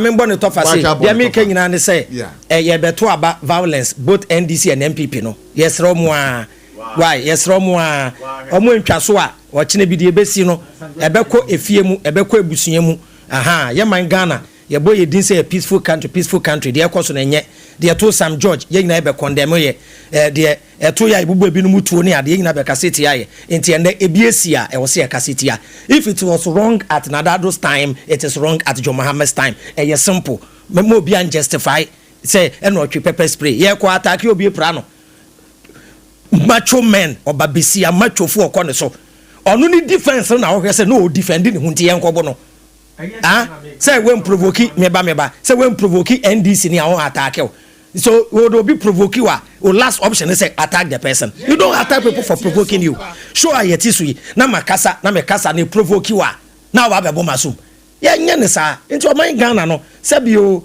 yanhwe na NDC ni MPP mo ama eja ntokuro ni mo anhye ebiesi kuro bi so da Liberia fo na da so gu Bujumbura mko no aha Rwanda eye media journalist ba akonu mu asem hwede esi Rwanda genocide by nti de ekọ no enye NDC penso aba eye wrong MPP tabi na condemn aha obi ko baabi na ofa ade ode bebo ne ho ban na ode kwa wonye bone aha the fact say mabo me ho ban say me ko program na what say me wetu amede bo me ho ban ti e che say the law also says that so okọ ni pemu a ye wonye me bia wo kasa wo de bo ho ban eni kwa pepper spray o say abato baby ayeto aba no enye crowded area dabi Media men kwan ko inside. Media for no tete wall so. I'm justifying what? Meeting way. Na me girlfriend ni pepper spray. Me girlfriend pepper spray she ne person mu oba me wa anadwo a. Odeba. Bone be no why so the pepper spray. No, but I want your crowded place. Me girlfriend nam kroma anadwo pepper spray. Also so me be ma no. Yes. Me girlfriend nam krom chairman senior Evans, don't wade in that again, please. Me girlfriend nam krom anadwo oba me ho anadwo ofinifie ne kwan wa na me girlfriend kura pepper spray a osuro me be man to kura pepper spray enyi nipa bonefo e be hira na yanjeje jaman for taxi yanjeje jaman for cars enti obi nam no kuta pepper spray wa no so de bon ho ban a emema wait no ba baby o de koye no baby o de koye no abattoir center crowded place baby enye crowded place no baby I told no it was in a crowd. Senior no senior bacho nti how akum say no kuta pepper spray no according to law is it a crime? No me dem chairman mama no so mama no nyese me kasa mama how akum say me ba me bisa question say how akum say pepper spray no me bisa say according to the law wa tumra say okuta pepper spray wa on tumra enti the fact me ba onya how akum say there be ya attack no e wrong let us condemn it obi na no okuta pepper spray wa ye bone me ba chairman me senior me nyesa e you na to na ka be justify AVRAM Ben Moshe, nobody is here agreeing with the fact say attack mama no and pepper spray no class onye boni bia so kuta pepper spray after the attack we condemn it but going you wrong pepper spray boni ben why we condemn you obi condemn no because chairman condemn say me nyesa please let's have one conversation. AVRAM Ben Moshe me tell no there eto Sam George kra no who stay there obi provoke Sam George and Sam George nante call man no born no opa ke video no Sam George na even MPP man no mo born no man no call baby attacks na wo no because na ye dom no call the make atima say wa ko baby na se be macho men na wo suspect so mo ya wotanfo ho enko ho enti na me ka say Sam George nante call ho e kwa ka kire man say we provoke enti no the man was right to slap Sam George oya oyemba no it's in condemning. No, but we are condemning the fact, say, you boo how I could say. Yes, you're condemning. But officially, you're not gonna for you who say, wouldn't not pepper spray why you're bonnet. Now, all they are then they show to my that is the question. You're too about Sabasensi. You're too about Sabasensi. Yeah, two ababa sabasensi. I tell AVRAM, who call election area. Obefe to action. Na me dabi enye two. Me AVRAM wa. Me social media ni amekasa. Mekasa ben this, mekasa ben MPP. Na me pepper spray anade am de bo me ho ban. Na me koto aba me nko. Na mo mu kwa bodyguard jo mo chi ne. Bodyguard onya weapon. NDC form perform ko no bodyguards ndi o mo chi. Enyo mo weapon. Obi ba attack nko bodyguards ne nko ntokwa. How akum se nko no. How akum se nko na bodyguards nka ne ho. Bodyguard back, I'm blown the bodyguard. The first I called in the bodyguard quite why money. Let us not justify this. It was wrong at MPP time. It is wrong today. Nobody is saying it's right today. No. But what we are saying is the use of chairman Tiaza say o man pengi kran kasa na nya do be kasa. On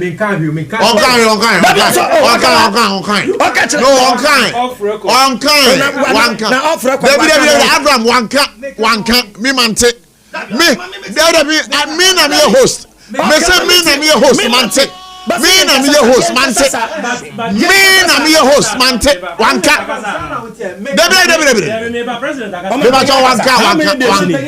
How many days in it?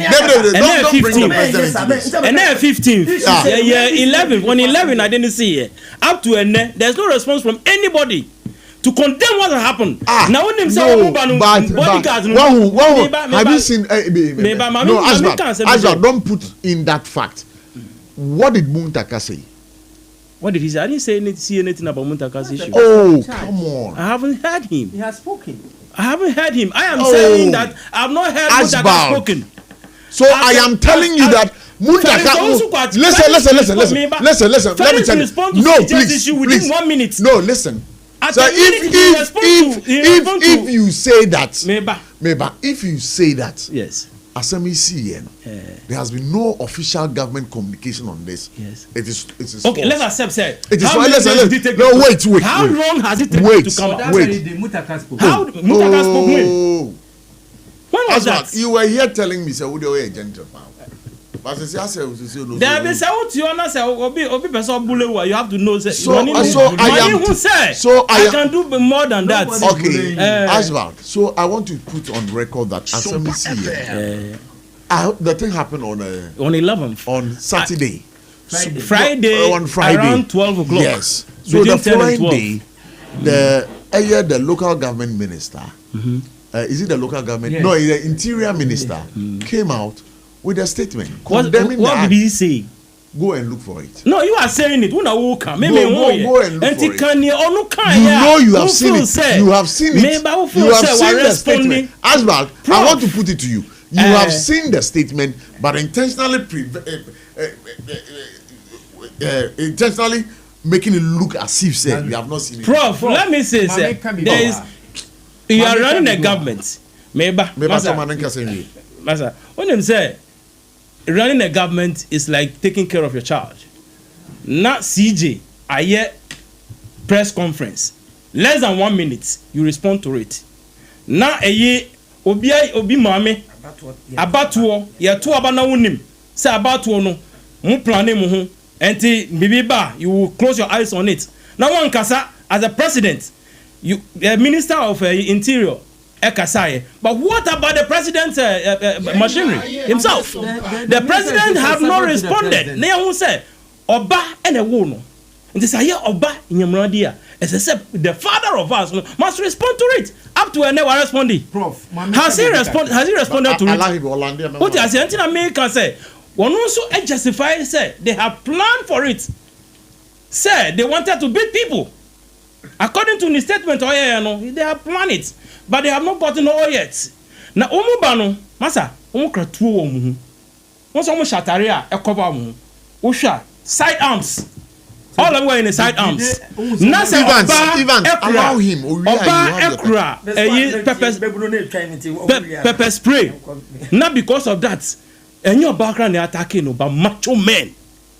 Jesus Christ. Way, actually say. And an yonusu chireno can chere say MPP for munjina ye. Mamin kasa free FIA conference no. You had asked for some information. Yes. No one would be spared. Muntaka orders IGP to act on it. SOMPA FM. I called Hawa Kumsun to empathize with her over the brutalities. That is Muntaka. So okay say on any nim komo even with Hawa Kumsun or friend or any din komo. And Muntaka speaks for the government. He was appointed by John Dramani Mahama. So they are respecting protocol. Thank you very much, sir. What clarify? Sure. Sir, the government spokesperson for let's say police had responded, but has he also condemned the attitude of the police as to how they have handled the elections? But the police administration, they have come out with a statement condemning that, and even going to the extent. Please. You don't need to. Where is that of their statement as well? You want that statement? I want that statement. I'll fetch that statement. Yes, tell me. You say, sir, you are governing, and if you are governing, something happened, you are responsible. And I'm also saying, sir, I'm also saying, sir, President, who is our father, should have been responding up to by now. But because he is aware of what is happening, he refused to listen to it and also come out with it with any statement on that. Prof, I'm listening to you. I am very sad, and I will say, we MPP phones, we are watching, and we are watching as to how he is handling this country and how he is ruling us in terms of the interest of NDC and the interest of his himself. And me, I will urge my people as a party people to have patience. We will put ourselves together. If the police will not protect us, we will find a way of protecting ourselves. Because yes, I call elections. Now you call election just 19 police station. Now to me say there. Then you can a whole constituency. What will happen there? Prof. Yeah, I'm listening. My main Kasafa a conference now about so this Saturday. More conference, you know? Yes. All right, meet you. Mr. Party Funina say we are rebuilding the party and re-strategizing. We are reunifying ourselves. We need say ubia funny how and I say ubu fu and I said the bibia here na party here won peno for to achieve. Name forge it ahead. Your back conference ni we say we want the party to be well united as we united in 2016 I win a battle. CEO be announce MMDC be an minister be a BB won pair. Done a trim and no trim. What is needed? Ni say, what can I do to bring back the power that we have had? Yeah, the year a coin be brave. I did my free SHS and there one here will be so by your garden boy. It's difficult to get it because even the man in the hamlets is able to have education. And education builds economy. When you go to Korea, when you go to China, or you go to the developed nations, this is what builds their country. They don't have a good year, but this is what has made them grow. And to hear back conference now, we should put away anything that we think say. I say conference, And you will be a pepper spray, Maho. Yes, maybe I'm for pepper spray, Maho. I don't know. Me can't say put the pepper spray, Maho. I don't know how they. Yeah, Maho as a family. I don't know how they. We are not coming to fight. I don't know how they move. But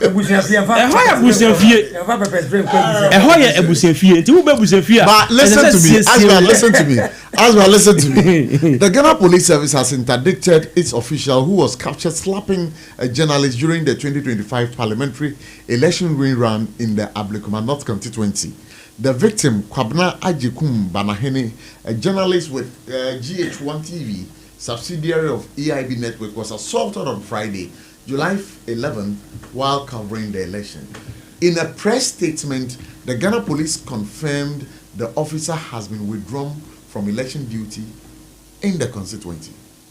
So you now agree? That is different from the attack on a lady, a former minister of state. Police they have not spoken anything about the woman who was attacked. And this is not what we are looking for. But what you here? You have sent your children to go and protect somebody, and they were not able to do that. And no one can answer. Okay. But about the person that was slapped, and I statement now was those who were attacked. That is Lord, the deputy organizer, that of the minister, former minister. Mundaka has come out to condemn the act. And I am saying police administration had not take action. Police administration had not come out to apologize to all those who were manhandled, because I won't conclude on that. But we'll follow up and see it. Okay. But I mean, for course, of this particular issue, so that we go to the other issue. I have some conversation with AVRAM would have to do.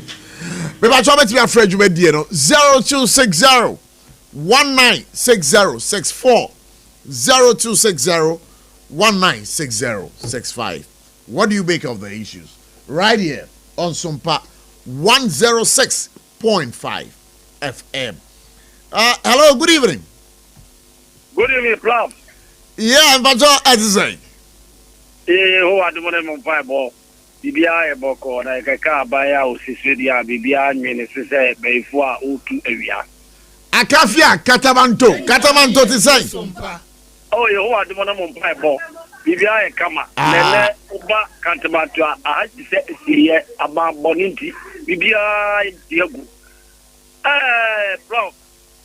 Lamentia Dr. Brand example. Lamentia Jessica Dia Safia Mohammed in our cruises Michano. The Mamma Crepi is from the Tiano and MPP Nino or we have the Chel Vibia. On him. Na Ablik must be now Busa MPP and this in say. Oh, Busan question mark, who say there were one of the pepper spray in the Koya. Obey then also went to be a Yano.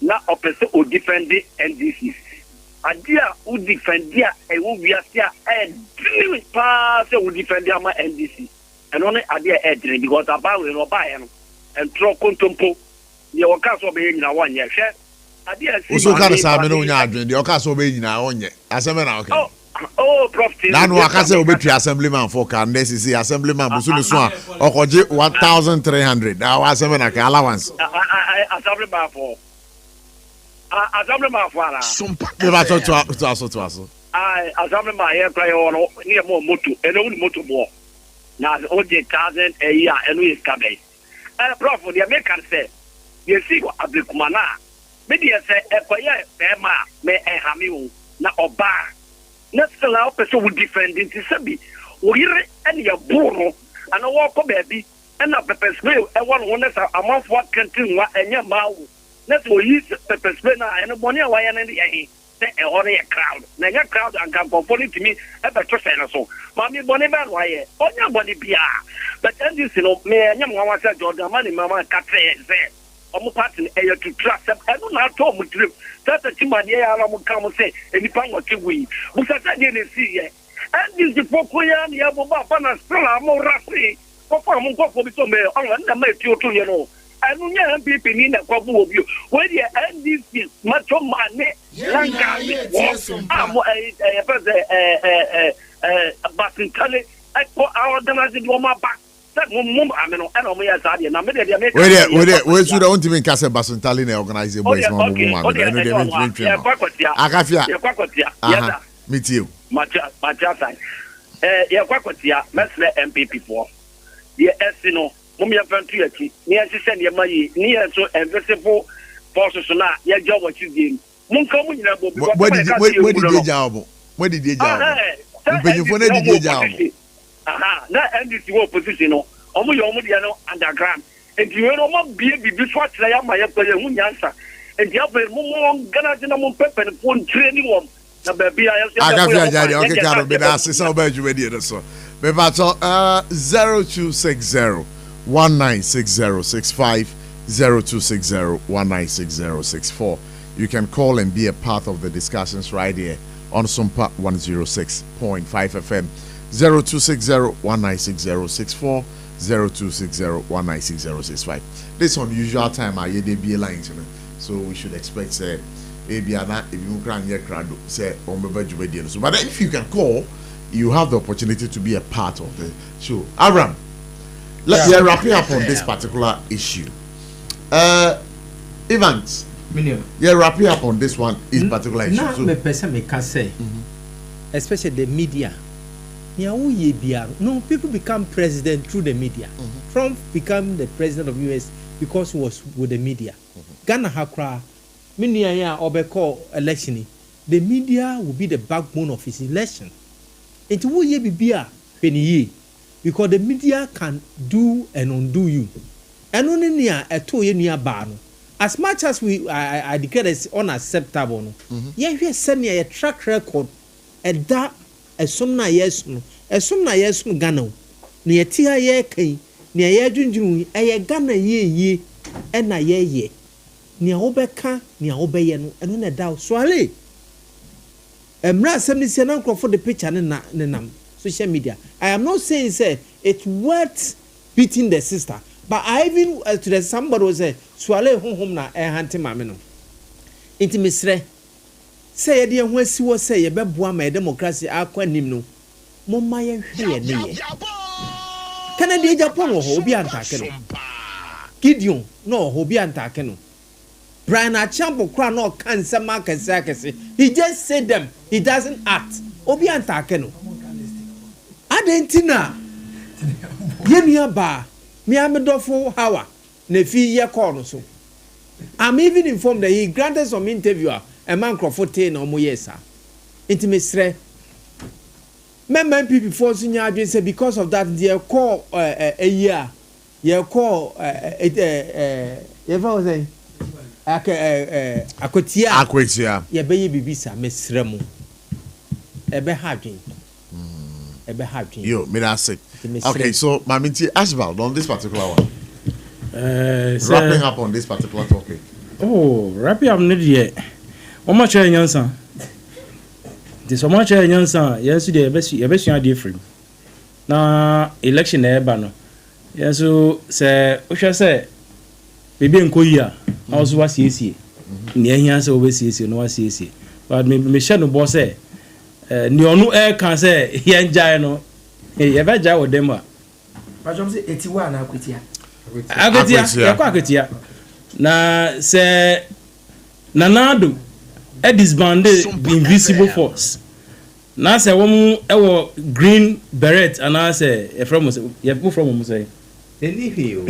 And the workers would 5K, but the spirit of NDC. No, that's who catch. But the spirit of NDC is resilient. I didn't invite you. You just, I invite you. Ukasako bisa no question. Why invite you? I can't tell you. On you invite. On you man no babe kasa. Nti se wo mu anu dia. Let me deal with this caller. So we can okay. See. Hello, good evening. Hello, good evening. Okay, wait, so you can. What I was saying is, we need peace in this country. For peace to prevail, we must lead by the dictates of the Constitution. Right. Near here say, and near says a year no. Hello, good evening. Hello, good evening, Prof. Maybe I told one minute, Cassie.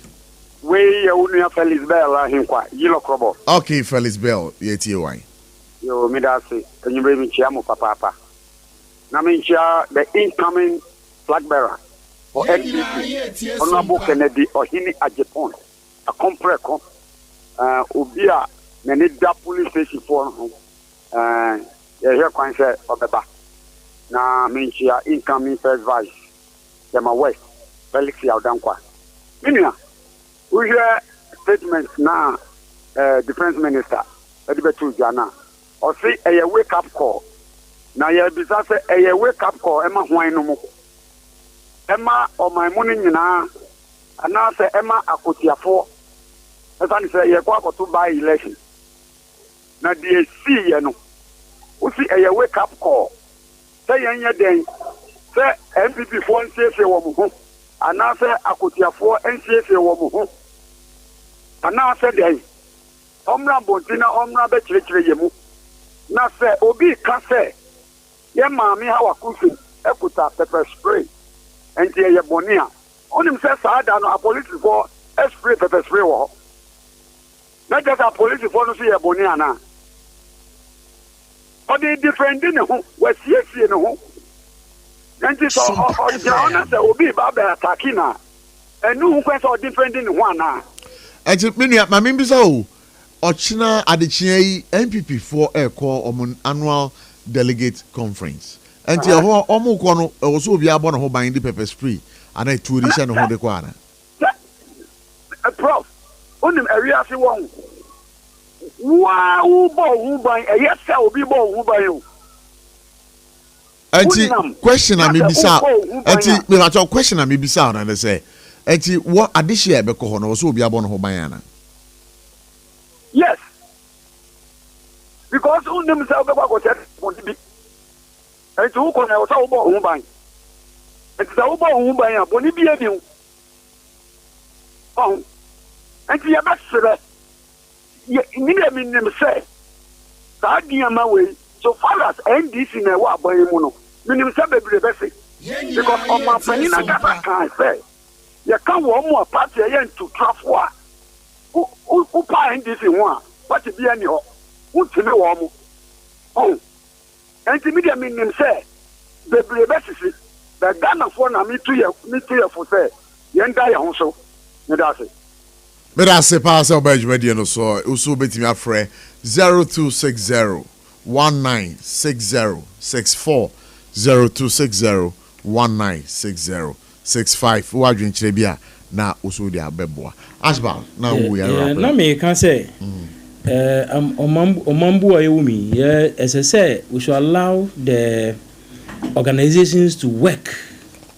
Police should be able to give us the confidence if the confidence is not coming now and no nebema obi subaya den ebe siesie ne ho nearby na say ye ho say ana ne asi police for amaye moyem ho say oh we have done a big mistake, we have done that, we will change up na ye ho say bibia ebe ko wano but up to now na say ye nti bibia na che say omuti ada omu yada na eno no ebe ma obi so onu wo baabi no obefa ne ho adwen eno so say eba musa na che say the country is not going to be safe for all of us. And say the police administration should give us the hope. Okay, they'll give you that hope. I believe that is what you require of them. But my ending commercial is here.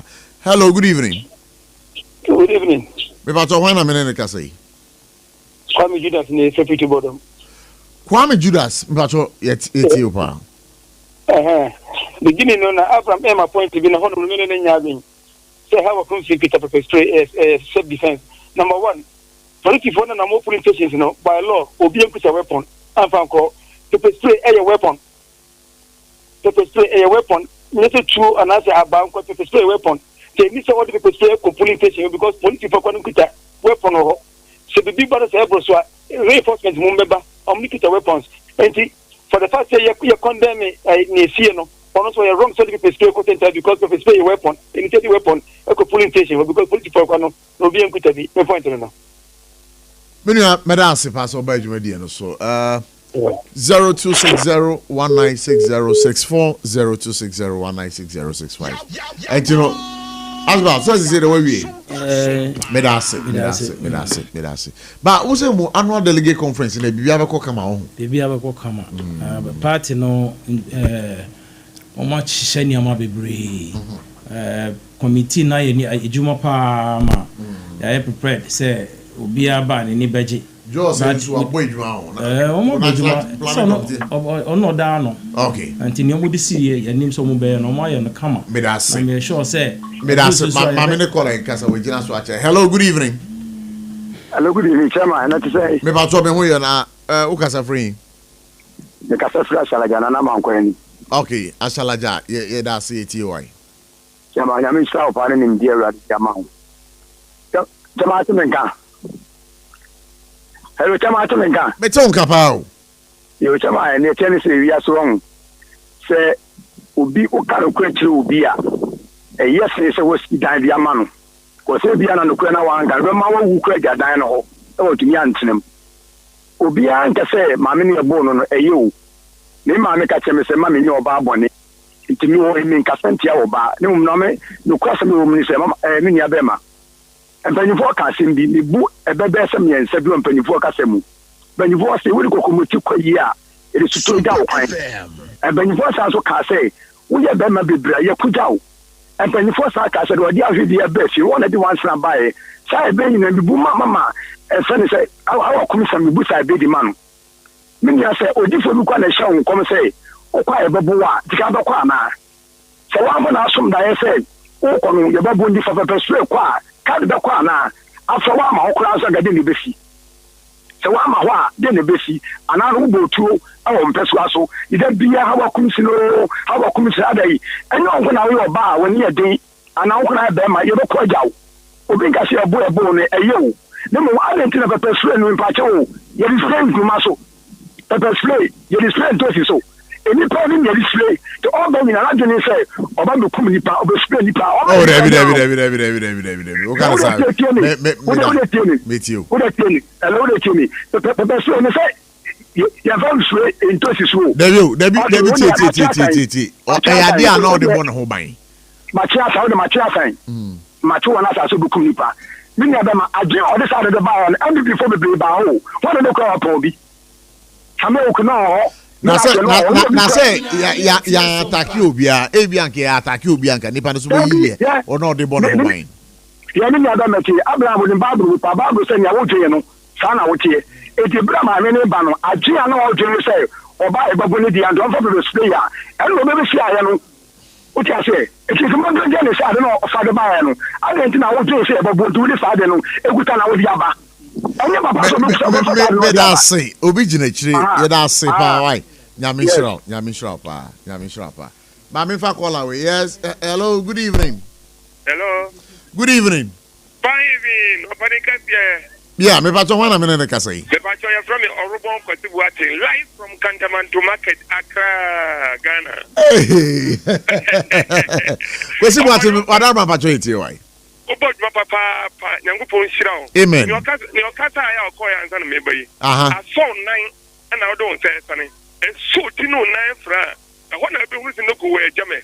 Oba besia, te bibisha no oba ya watutu.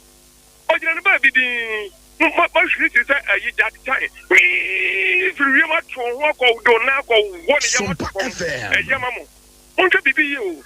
Or my Timono? No wonder, as the President Mahama, I can say, but it's last time, and this for a champion and number 1, A1. I am a quarter. The Pajo, Radio Manja, Mejoba, Japan, Kumsin, Dr. Sawa Japan, and Brian Champon, on one, the two frank. Oba besi amudu mu na woni yemo da ko mu mudi ya guy ga mu mi nhwe ni yi wate mu ye obi bibi no ye din anya so slow na mu asumdwe nti mudi mo so mpa asumdwe me kwati a ba akosi boate ma me bisa wo how akomsin e dey aba betudwa say ade a akweti aba elections no obekobi na ususu say e wo so kwa na say wo so ujai mbajo sabe ta frajo we na me bisa wo mbajo anya ni pada ko ana sabe emwa mbajo wo menye wo oh debi we dey say we dey question we bisa yes or no mbajo yes so ko ni na so ko me na menti ase o okwa no ko jana ba bidin na bia we mfa we njua eji agosi boate eji o maame na asem we ato no na osako baby na ebivo oka say abanfo ka say ho kwa ebe west anka o maame ya waka o maame akwara me ba ja o tifie na bewu unu ne sa abi Nyankopon ne hwe nipa o tifie na bewu no wonder so bewu akwatia yi a o tine ba bi o se makoma kim enti no onko bua ni anya so kwa kokondokwa o kwa koboa enti mo se mbaburu ya andi se fon baburu ya o do mo muru ya no mbakoto ba bi a o buru emmuru me pacho akosi boate ma me nase for God and country that's in the way. Me pacho, you can also call and be a part of the show 0260-196064 0260-196065. Ebusia ma ye ne call ai endi nkomo. Hello, good evening. Hello, good evening. Me pacho wana me ne kase.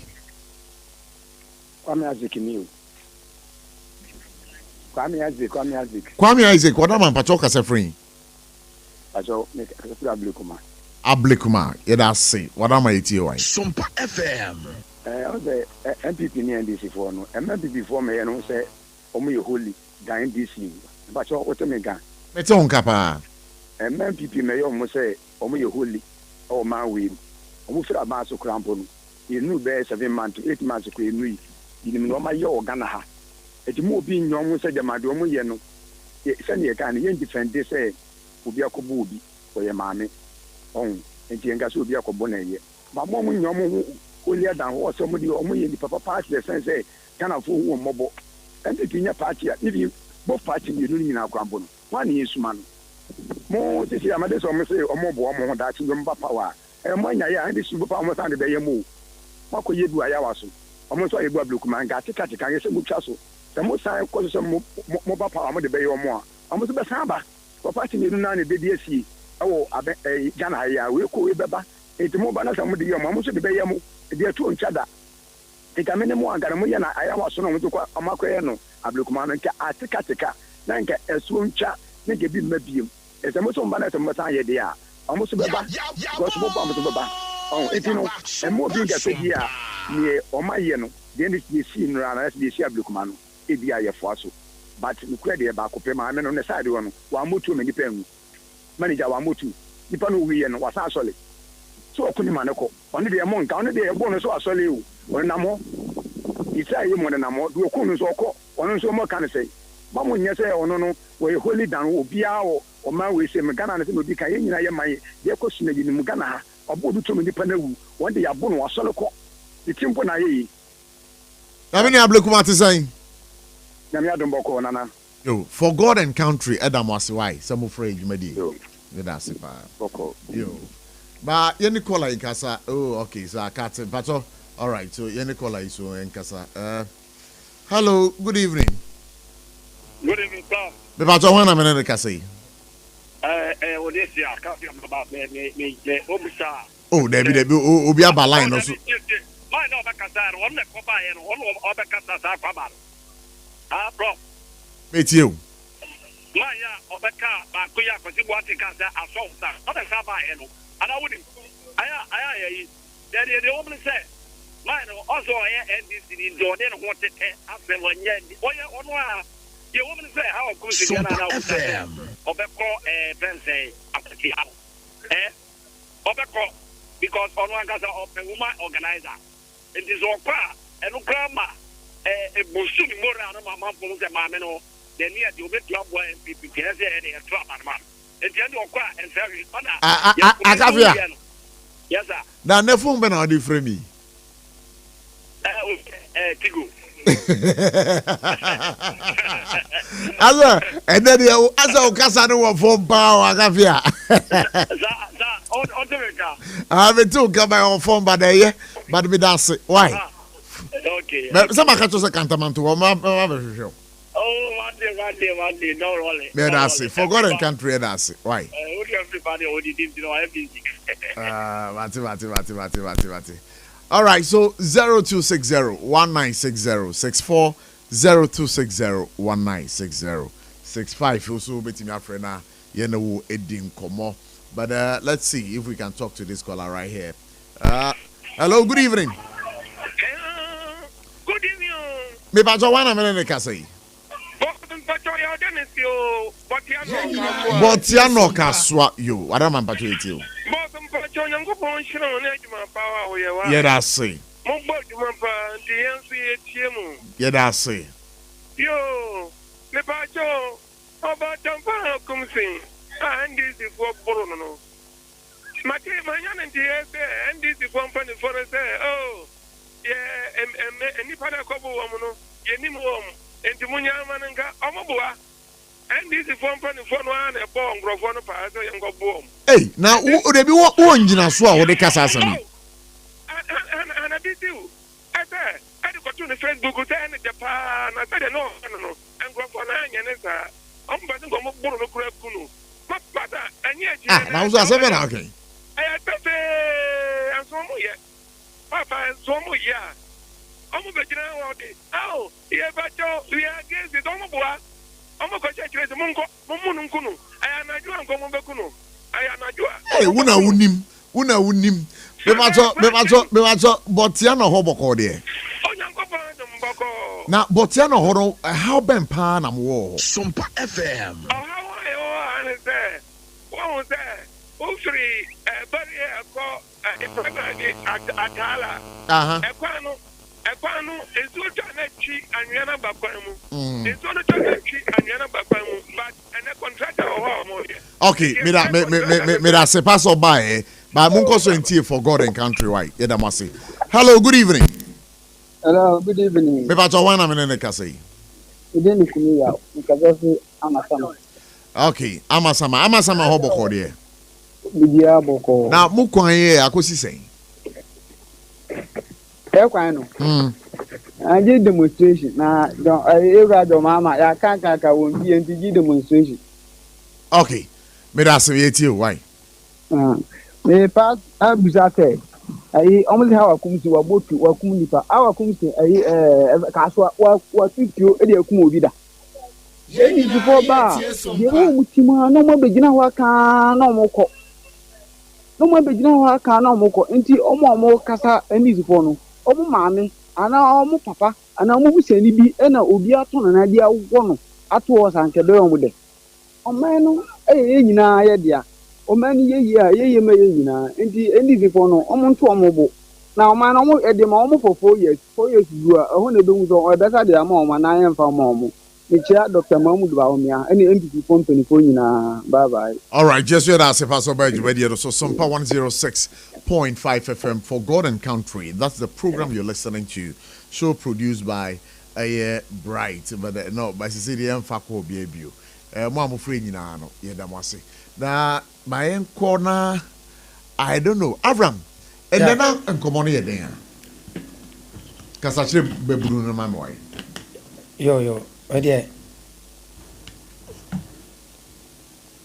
I'm say me squad no ndɛ na ɔmo adwa pan sɛ de bi o catch them so fan mo say politics na beje time no politics na de na me mpɛ sɛ mekɔ ho bebre nti yo nti wode ma me fa akwanya so nchia etiefo ne Ghana bebu nyina am sɛ de bia ye ba yetutu ye ho fo no am sɛ me ka kyerɛ mo sɛ ye nyina ye mistakes be in the past nti ye de betu bebu no fo na eja omo ba no omo ma ye the same mistake ni bi and ade a me pese ye discuss no am sɛ I discuss about relationship ade ba kwa sɛ ye ti ase ne sɛ ye duru generation a ade mienu pɛ ene hia embebu no sesi a bebu no bi eni tepe na omo focus akɔ sika ene relationship anase sebe empemu agro relationship anase empemu agro eno pɛ ne ade a ayɛ the number one priority of the youth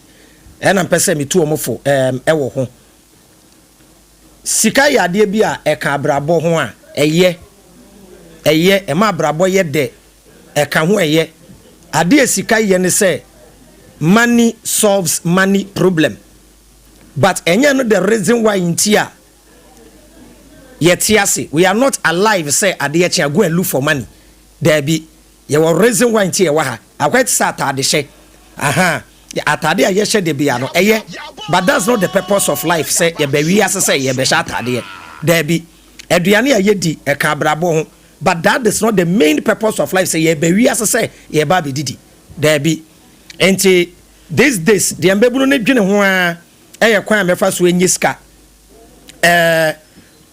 wan na meware no hefa na metena baby obetena edin wom sese ayentena places ya me kotena baby a ebia because of the environment and I say ebia ekwo no good weather ekwo pollution ni ho there be obi ape bi obetena ode be brage ma me nka ne sa obi ape places otena I don't know say we are living in a generation we are living in a show off generation obi person kotena East Legon not because good weather bi wo ho na say health bibi wo ho be boa no but o person kotena East Legon na obi na no ka kire obi say meti East Legon na bedwem wanya ni monyam sa na akwa say si akra emema na e ware ina last week ye bo so obi be ware bia no ware oba owoto entu be fi say akoye trend bi say ye ware for show off and I'm person bebu na dwene eba so ye say we are here to work on ourselves as a person and we twem say we be bobra say mabra bo am ibo nyina no mi nyire no virtues and me morals me ye hu adwuma den say we be call TikTok live and I say Facebook and I say social media platform na embebu no wo so a omo discuss kwan ya mefa so a ebufuo a etimi mo no meja ye bufuo da bi untibi wo be call platform a obi kase chale me abrabo a me wo mo no me weakness in life eye bia eni bre ne ha me enti mpese bi jai da bi wo be call no na styles ya kese a yeyi ene da bi eno kra nyema bi a eka abrabo no kra ye discuss ne wo bedwem gone are the days opanyini say empanyifo am ha mo be ka ya mo time din say live on TV na ye discuss empemu agro sebe emema na ye wo live ne so no ye wefutuo bebra ye papa no de ma ye papa no kire ne ma bebre but obi ani live yusu a ne papa kire ne tena ho e kire ne kwa ye fa so ne obaada ebi eni ho opanyini but enne social media na ubekono arreku seme wom say ubekono na young girl bi be ye 19-20 years girl ya wo hwe ne pictures what to kakra na gay yite ho a ono discuss sa ne ma no na empenyimfo papafo empenyimfo ne maamefo asa akodwen ne discuss sa ne ma no enti mesram gona the days ya sa virtues na eko enti enne obi be adwumem mo fa na adwumem wa ne subenti ne yapam no enne wo fa abofra bi e de shop eja no so hwe wo shop subenti obepam no enne ye ka character subanyan kasa ebi ni ho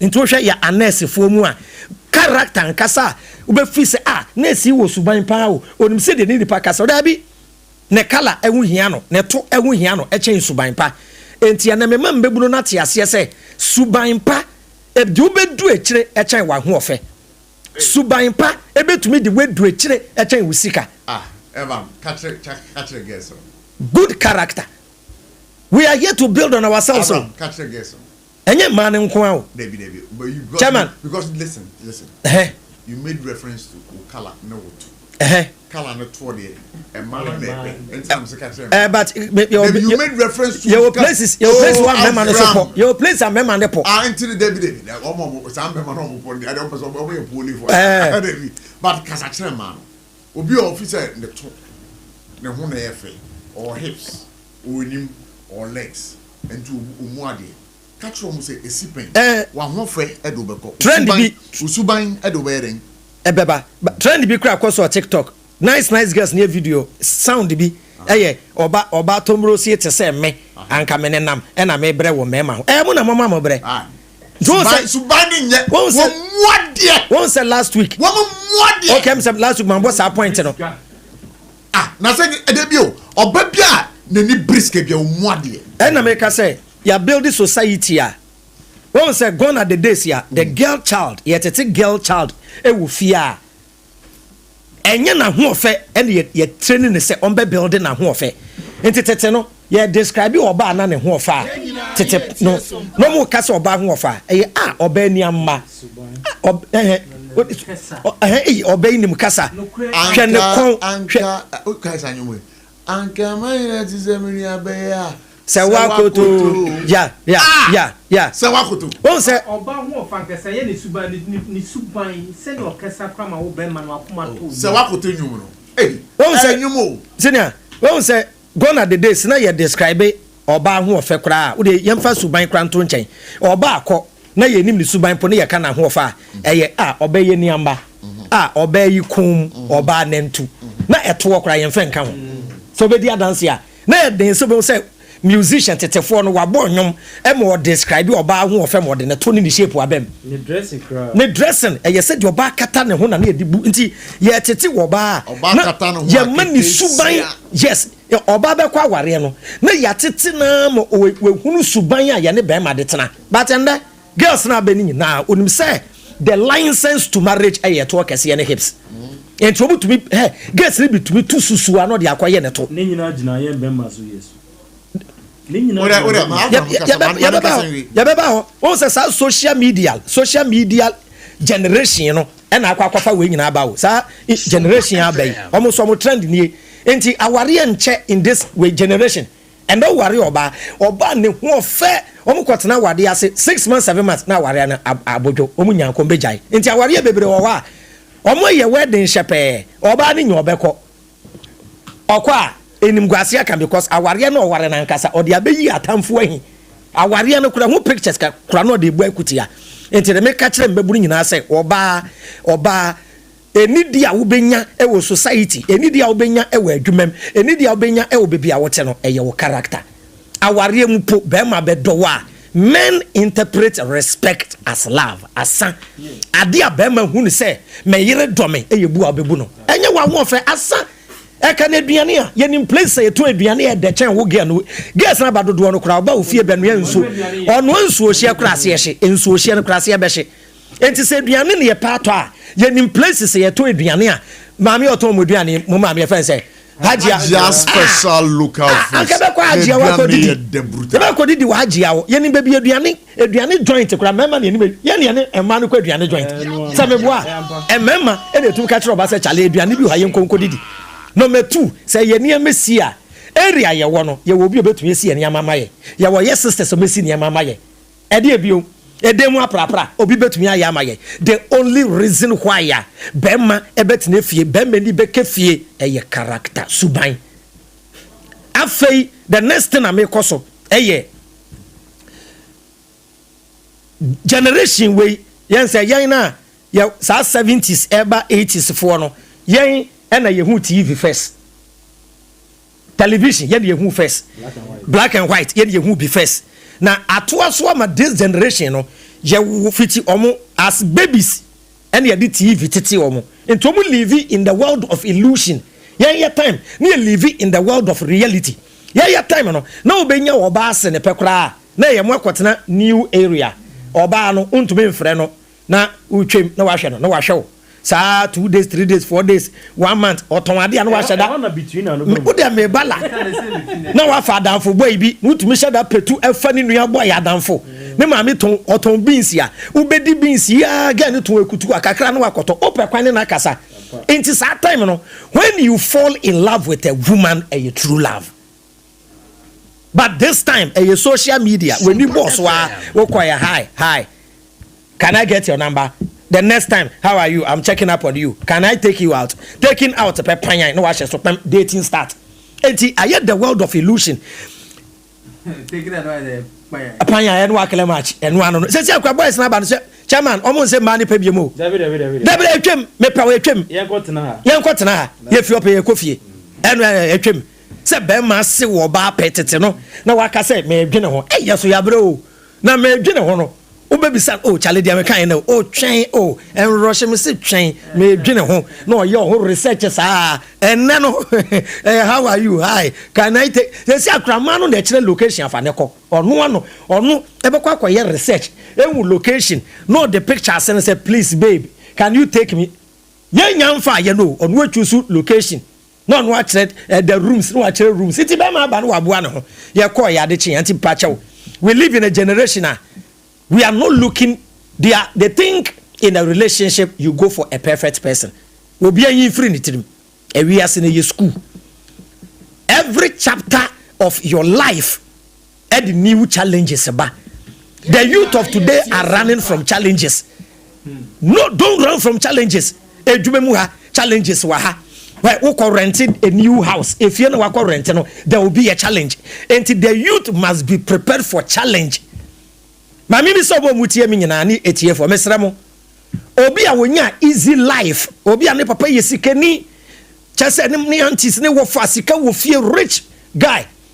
Oko interview ne ye bisan se won kan the life story or start ya me da nyankopon ase se obo ame a me nya papa o whisker na me aunties ne me wofafo eboa me ene ade no kan the story wie any will be a offer through life struggle only boafo wono struggle from zero and then what be ni petitero sankrofo is 2 stories no why dey ene motivate nipa but why dey motivate nipa the offer through struggle no and we are here to struggle and the we be remove the challenges ba and we share partner don't go around looking for a perfect person ebi ni ho nipa bi abehia ni bia oso ne niama me avram kra meti he ya me man bebunu ne futu no that doesn't make me say that me relationship advice bi me sure say young girl bi was here ho and the comment I wish I'm dating Avram, this guy is lovely na me say mama meti we many a ma ba ko for now na me papa nka bisi ha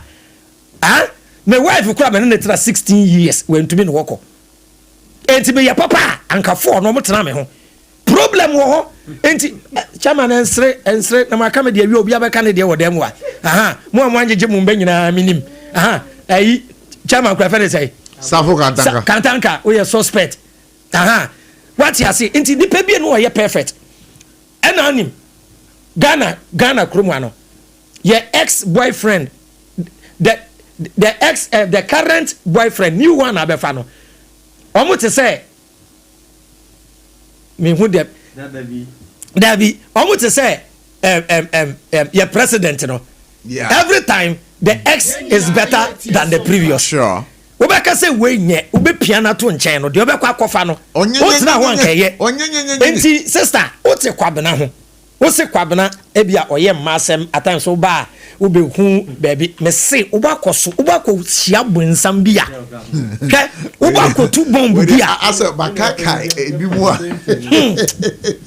she baby anju yo baby ena we live in a society we think quiet people are good people hwe mamen kan chiro wo usia wo bi opekasa na no kaka no wakana se hwe fanesa people who are extroverts omo pekasa ade hana oka na free ni mu sankofo sa no moti okasa ben ni weja ato no wetwa so na din fo ni pedi kankane Dimfo na omuta smile no.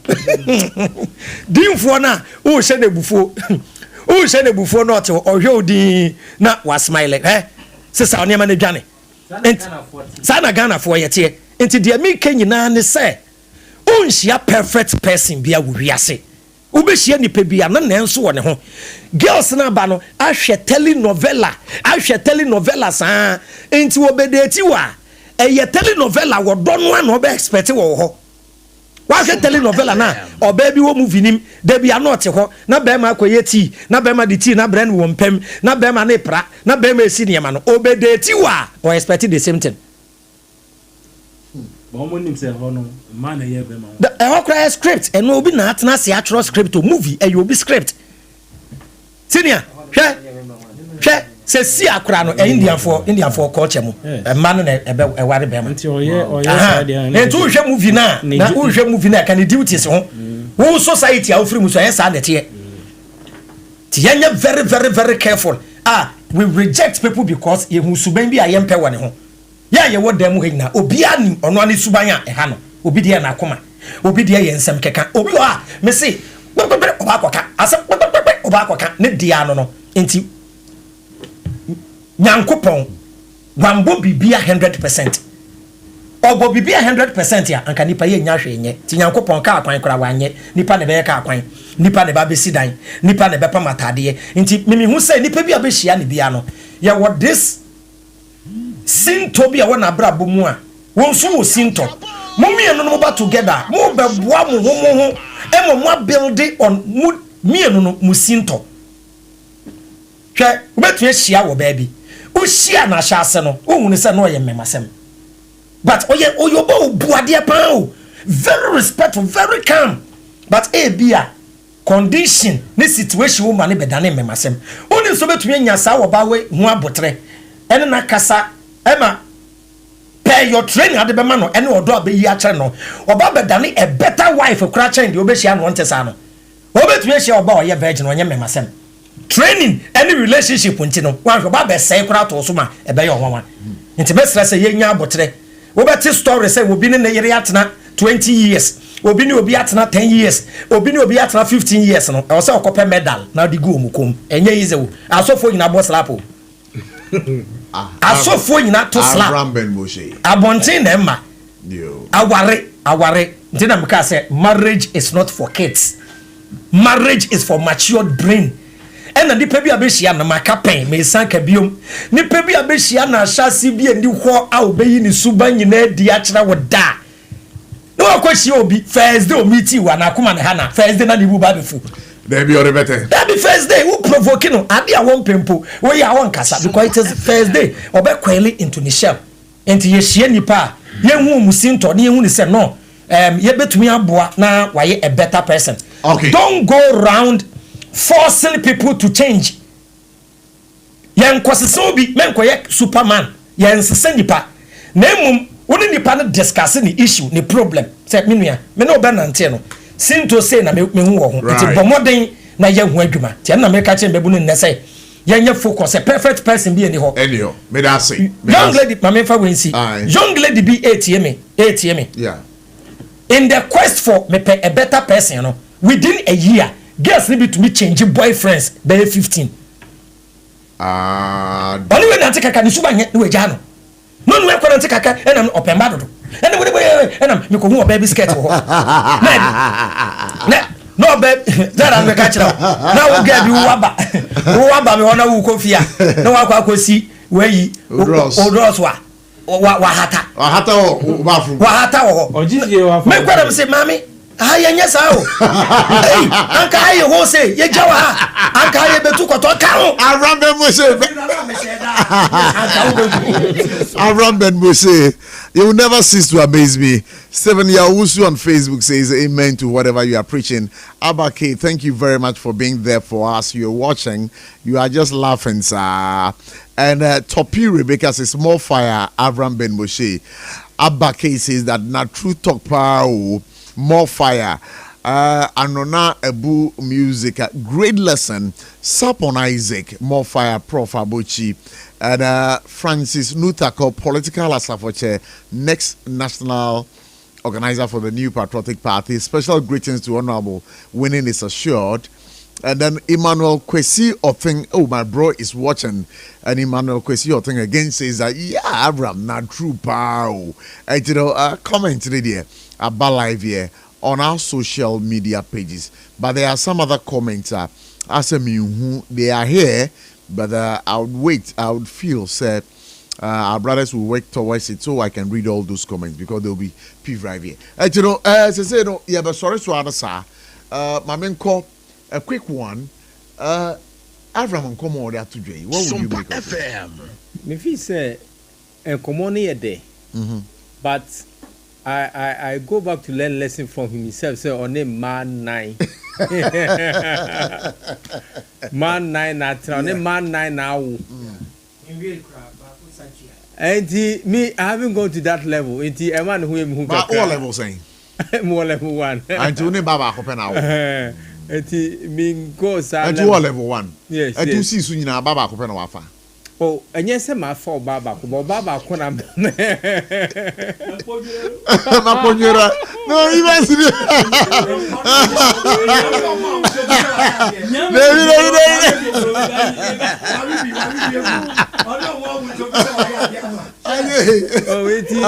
But the truth of the matter is omano munya botre. Bema ne kas matinasi na bema ye bema. I don't ever boa. So why nyan chiase? We say me pe bibi. Na oka se si abutre. Weekends na me okumase. Na na me okumase. Yeah. Na something like that. Matias. Oh yes, I will fetch you na eche.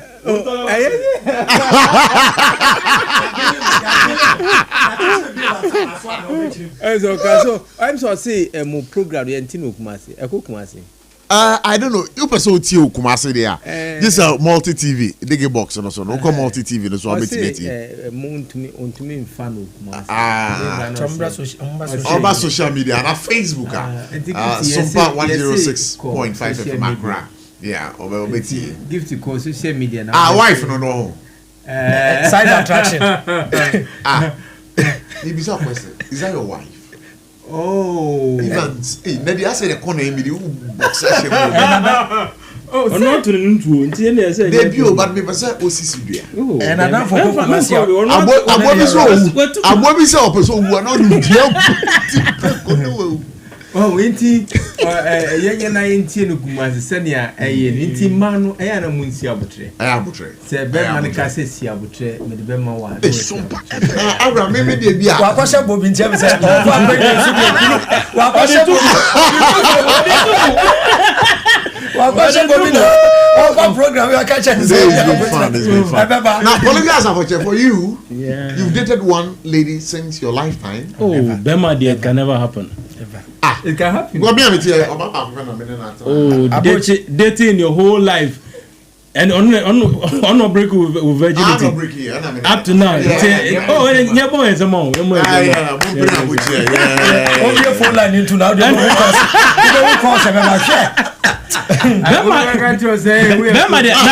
even crown was my population. And also say Bema dear. Yeah. Now yantimi M1 more better than almost very baby and your baby. The point is, and all can I say when you fall. Who's about down for be type your Facebook, Massa? Your person here. But who's about down for be or type your Facebook or person can't send me. As some man can't see as me no baba. But who's so started. Message. Ma question thing jai. Bema dear, as I say woman for some circumstance. Bema dear, as I say woman for some ma. What's the room and this never been. Oh my what? And come on and then come and you're sorry I quite time now so. Then you are me for some man say on ye. Na education a year because say my teenagers are mobile. But quick one. Nyama womu eye okrom no. Atare omu hye nanti omu nanti any oh nanti ndeye. Oh masa there be nanti ndeye my majority of them ni omu ye no. Nanti ndeye. Ni omu ye na ama school kokra na na e asafoche. Aye face. Nanti ndeye o de to so sa. Aye. Emma we DJ. Oh, crowd that you hear in chain. And no so Emma pressure ko. Emma pressure ko na fa ade. Say no. Afa ade. Me ba to Avram Ben Moshe. Yeah, call us me twa quick one under 30 seconds. The make nyina say on say Emma asem no obi ani je na de obeyi nanim obedwam na aka. Se wo ho. Aha, ti akwa say universal charger no. Chairman. Oh, aha.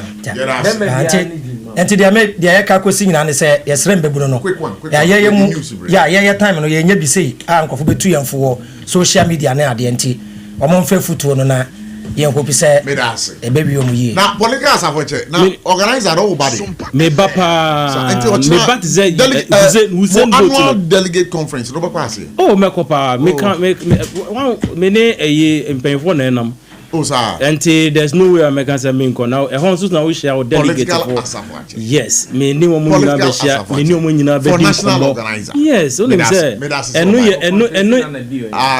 ese na bi kraka so baby o so nko bi okay e hono ye hia ni party say me amatimi aya organization yi nti wo mu ba wo hwɛ me na eduru so say ko to aba na wo mu hwɛ political abusa for your friend me prof. You can call me Kobla Abochie, but it's aka Prof Yewie. Now, Haja Special Local Foods, Afa, Abuayen Pa, Sasona, 21st Clinic, you better must say, Medimafo Herbal Center, Dr. Time Dasu, Time Herbal Mixture. We want to say a big thank you to you. Endpoint Homeopathic Clinic, you must say, Sasona Electroland Ghana Limited. And Casa Natural Mineral Water, so a boy chidom. Ebusia, on behalf of the team led by Bright Entry, and then our brother Patrick Sarfo Kantanka, we want to say a big thank you to you. Political